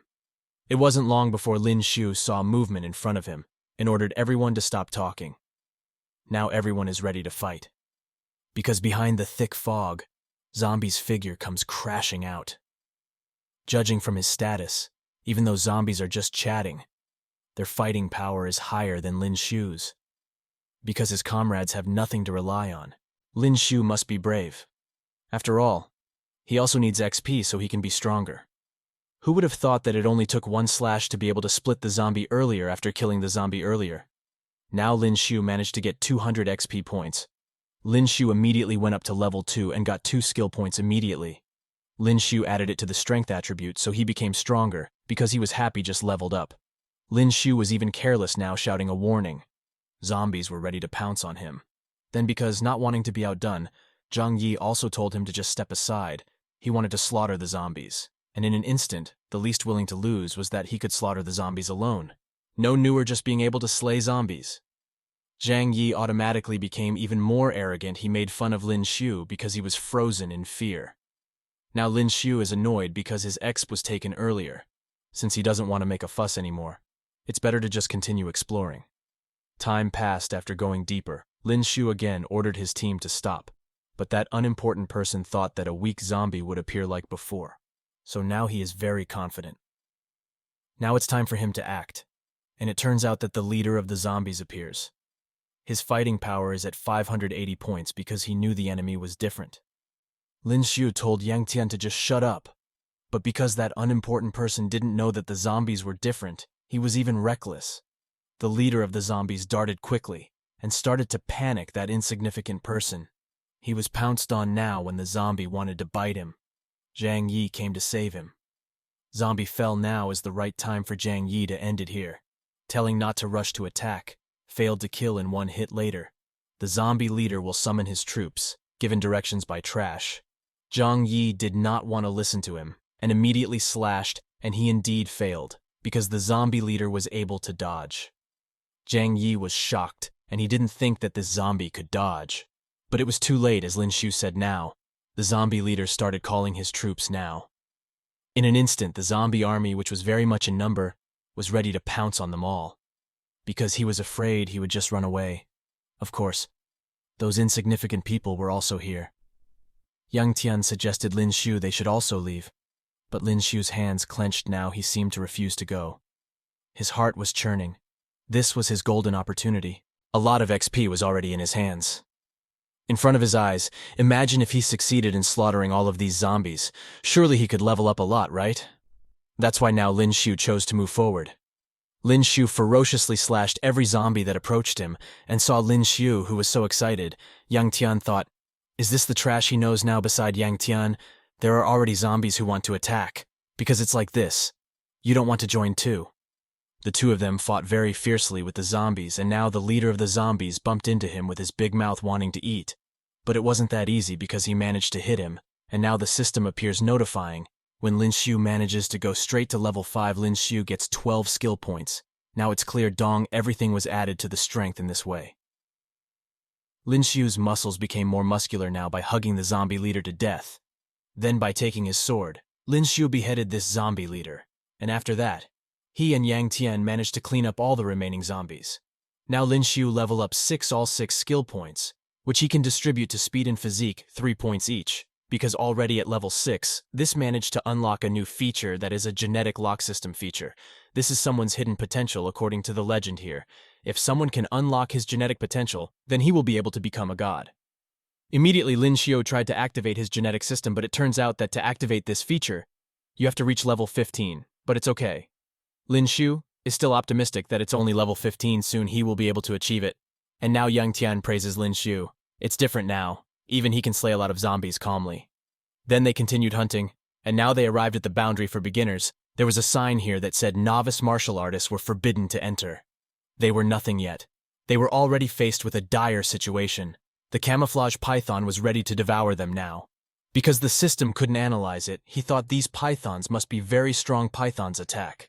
Luckily, Lin Shu and Yang Tian were able to dodge all of them. Finally, Lin Shu and Yang Tian ran opposite each other direction.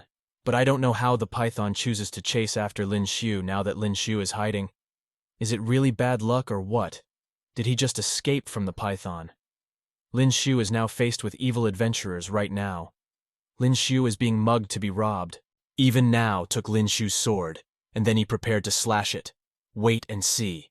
It said that if they were all in danger now, the python was ready to devour the prey. The person earlier was swallowed whole, and immediately swallowed whole. Now the adventurers were also preparing to raid, seeing those ridiculous people fighting in his heart. Lin Shu muttered these people even though they were only first-class martial artists wanted to fight Python who was third class. Even if they succeeded, they would surely suffer a lot of losses, right? That's why Lin Shu just kept a safe distance now. When they were all messed up later, all they had to do was take the sword back. And it was true that everything was according to Lin Shu's expectations. One by one the adventurers had been defeated. But even so, in the end, they were able to defeat the python.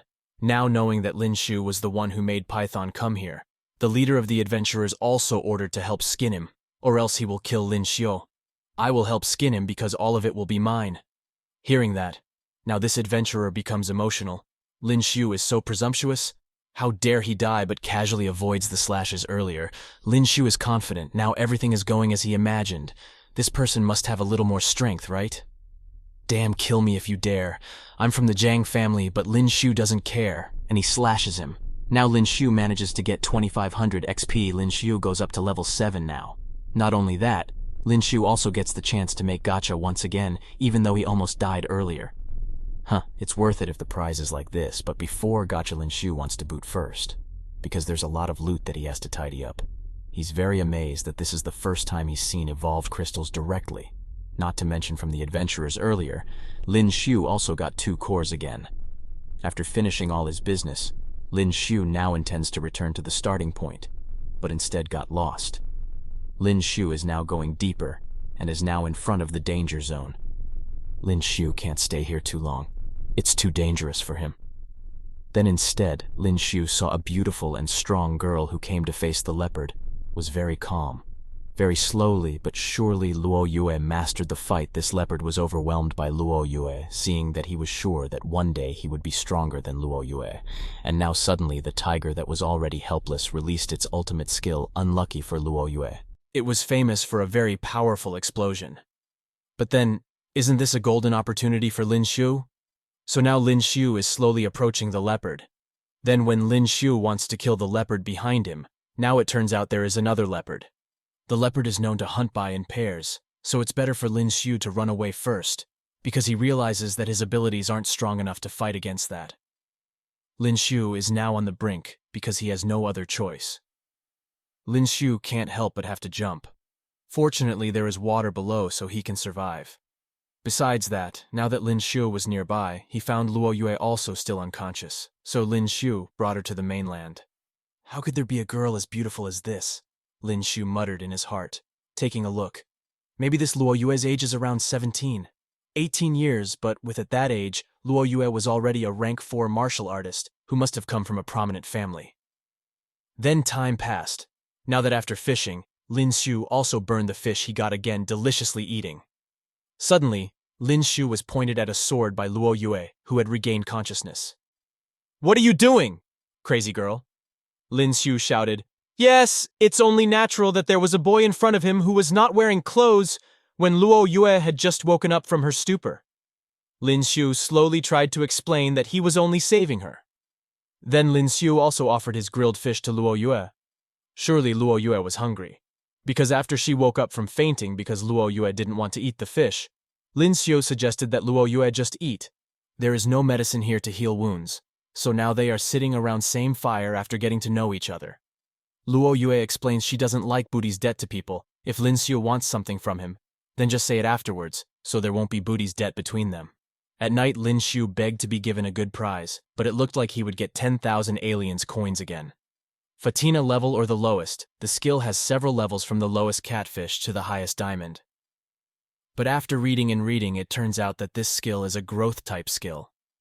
Lin Shu is happy again, and he thanks the system now then, because he got the skill. This is why Lin Shu decided he just had to buy a spear to support his skills, so all night Lin Shu laughed happily. Seeing the people next to him like crazy, "What are you laughing?" asked Luo Yue. But soon Luo Yue heard something approaching towards them. Lin Xiu also agreed that there were several people near them. Because not wanting to take risks, Lin Xiu also invited them ran away now. And because Luo Yue is now just a burden inevitably, Lin Xiu had to carry her quickly. Lin Xiu ran away and it turned out to be true. It's a good thing that they quickly ran away. Just now a horde of adventurers were approaching the former bonfire from Lin Xiu. While on the run, suddenly Lin Xiu and Even met a level 2 red-winged snake because the fighting power of this snake was only 670. When Lin Xiu held his sword, it turned out that this sword was really heavy. Now is the time to fight the winged snake. Yeah guys, this snake started to move because Lin Xiu's movement is very fast, so it's hard to predict, especially now that it's really dark. Lin Xiu spun around to avoid the attack. Then the sword pierced the winged snake's nut. According to his request, the snake's head separated from his body, biting Lin Xiu's hand. He was very careless earlier. Now, only now did the system's motive appear, succeeding in defeating the winged snake behind Lin Xiu now, and suddenly Lin Xiu now felt his whole body getting hot. Apart from that, he felt itching too here. Luo Yue knows that if you can from the winged snake, the effect is like what kind of aphrodisiac is this? Now Lin Xiu lost control over his lust. When Lin Xiu kissed him, immediately bit him like this. Lin Xiu. So conscious again now, Luo Yue also told Lin Xiu to quickly clean himself. Lin Xiu went straight there to take a shower. Lin Xiu felt like a windfall. He still couldn't believe someone like him could get a kiss from someone as beautiful as Luo Yue. Unknowingly, Luo Yue, who was alone, was now being targeted by adventurers hunting her. They've been watching Luo Yue since fighting a leopard with an injured body. It's clear that Dong only needs to be mugged, helpless, and now the hero comes with confidence. Lin Xiu begins to dismantle information about the identity of these bandits. It's obvious. They are all surprised. How can ordinary people like Lin Xiu can get information about them? Is it possible that Lin Xiu is a great person? Zhang Liang was shocked. So I'll give you 5 seconds to leave or you will die, Lin Xiu said, because he thought Lin Xiu was someone who was in danger. They ran away like that. Of course, Luo Yue also asked, how could Lin Xiu know the information from them? But there's no way, Lin Xiu said. If he had a system, he'd better reason that more importantly, they have to get out of here first. Meanwhile, Zhang Liang and his men just realized they were tricked. If Lin Xiu was a great person, where? Inviting Luo Yue to enter the restricted area here is very dangerous. Surely they won't come here, right? And that way they can pass their night comfortably.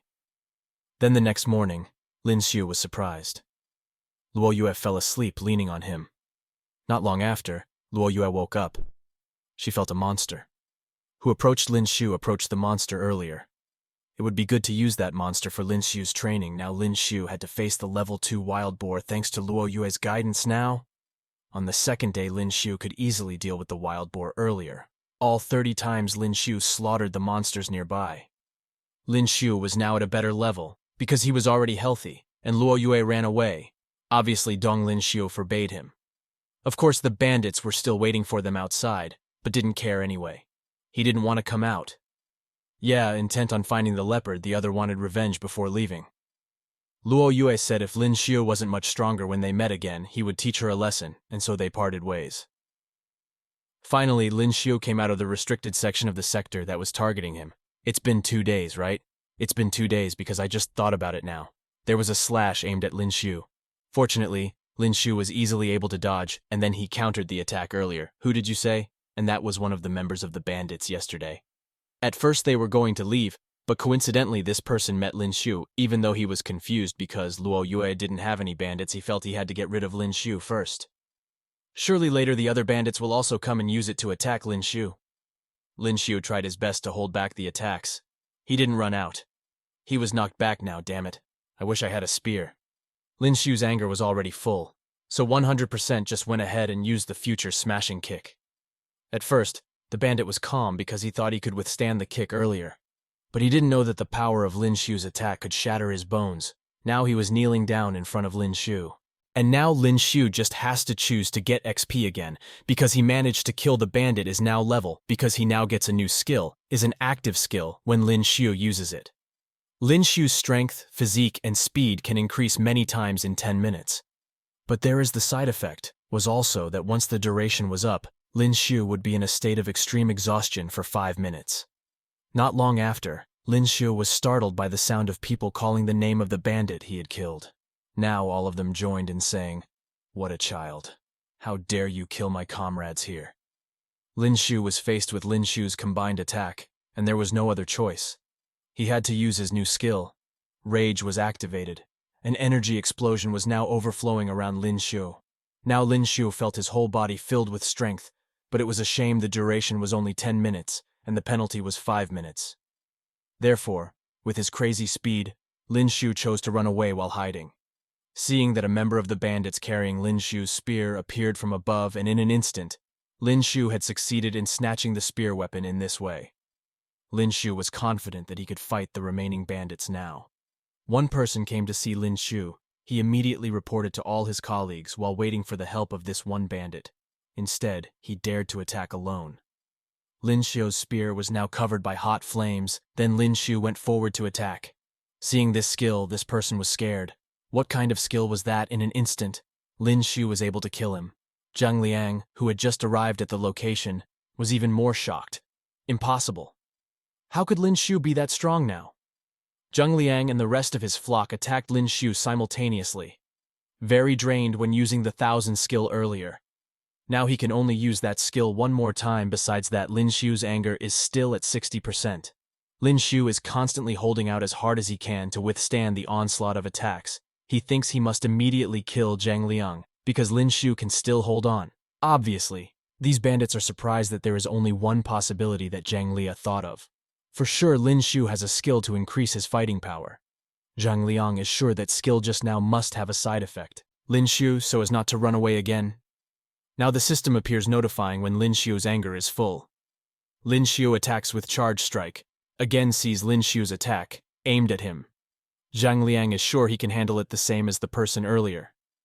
Zhang was panicked. Because now the weapon that was made is directly held crushed. Damn, the attack was really strong. Lin Xiu said, "Now try to taste this spear attack of mine."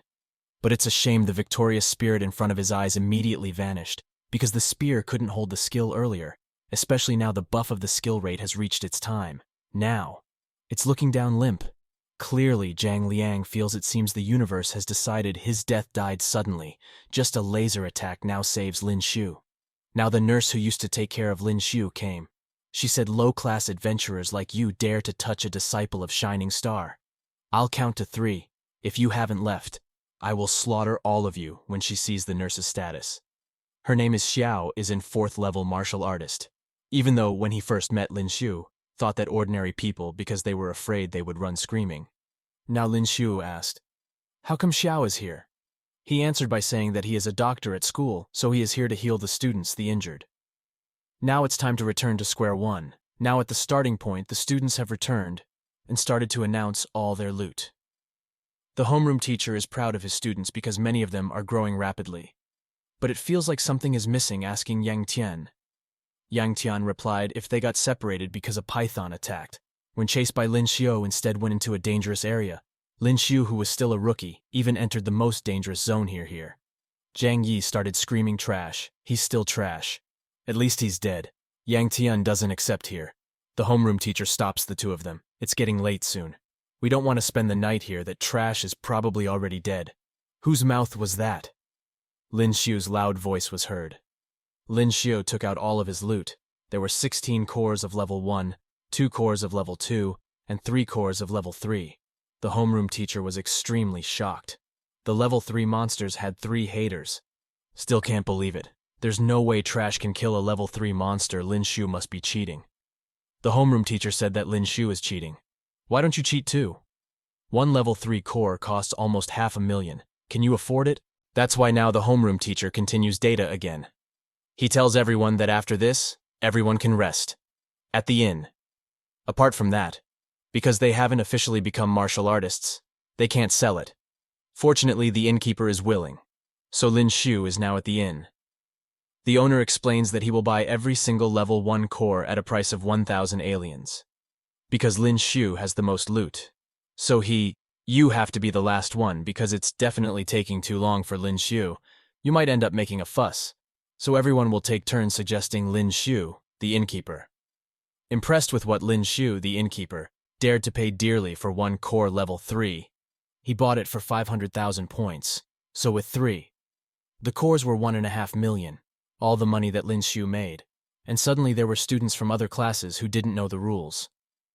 When Lin Xiu used his analytical eye, it turned out that this person was a veteran martial artist.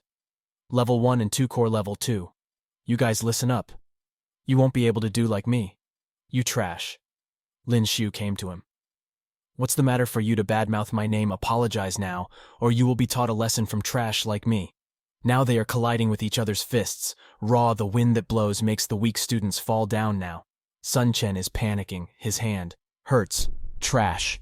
That punch is really strong. Sun Chen is now kicking. But seeing Lin Xiu, who mastered the fight, all his friends are just watching. Now he uses multiple punches Tubi can avoid because of the many blows earlier. Lin Xiu's anger is already 90.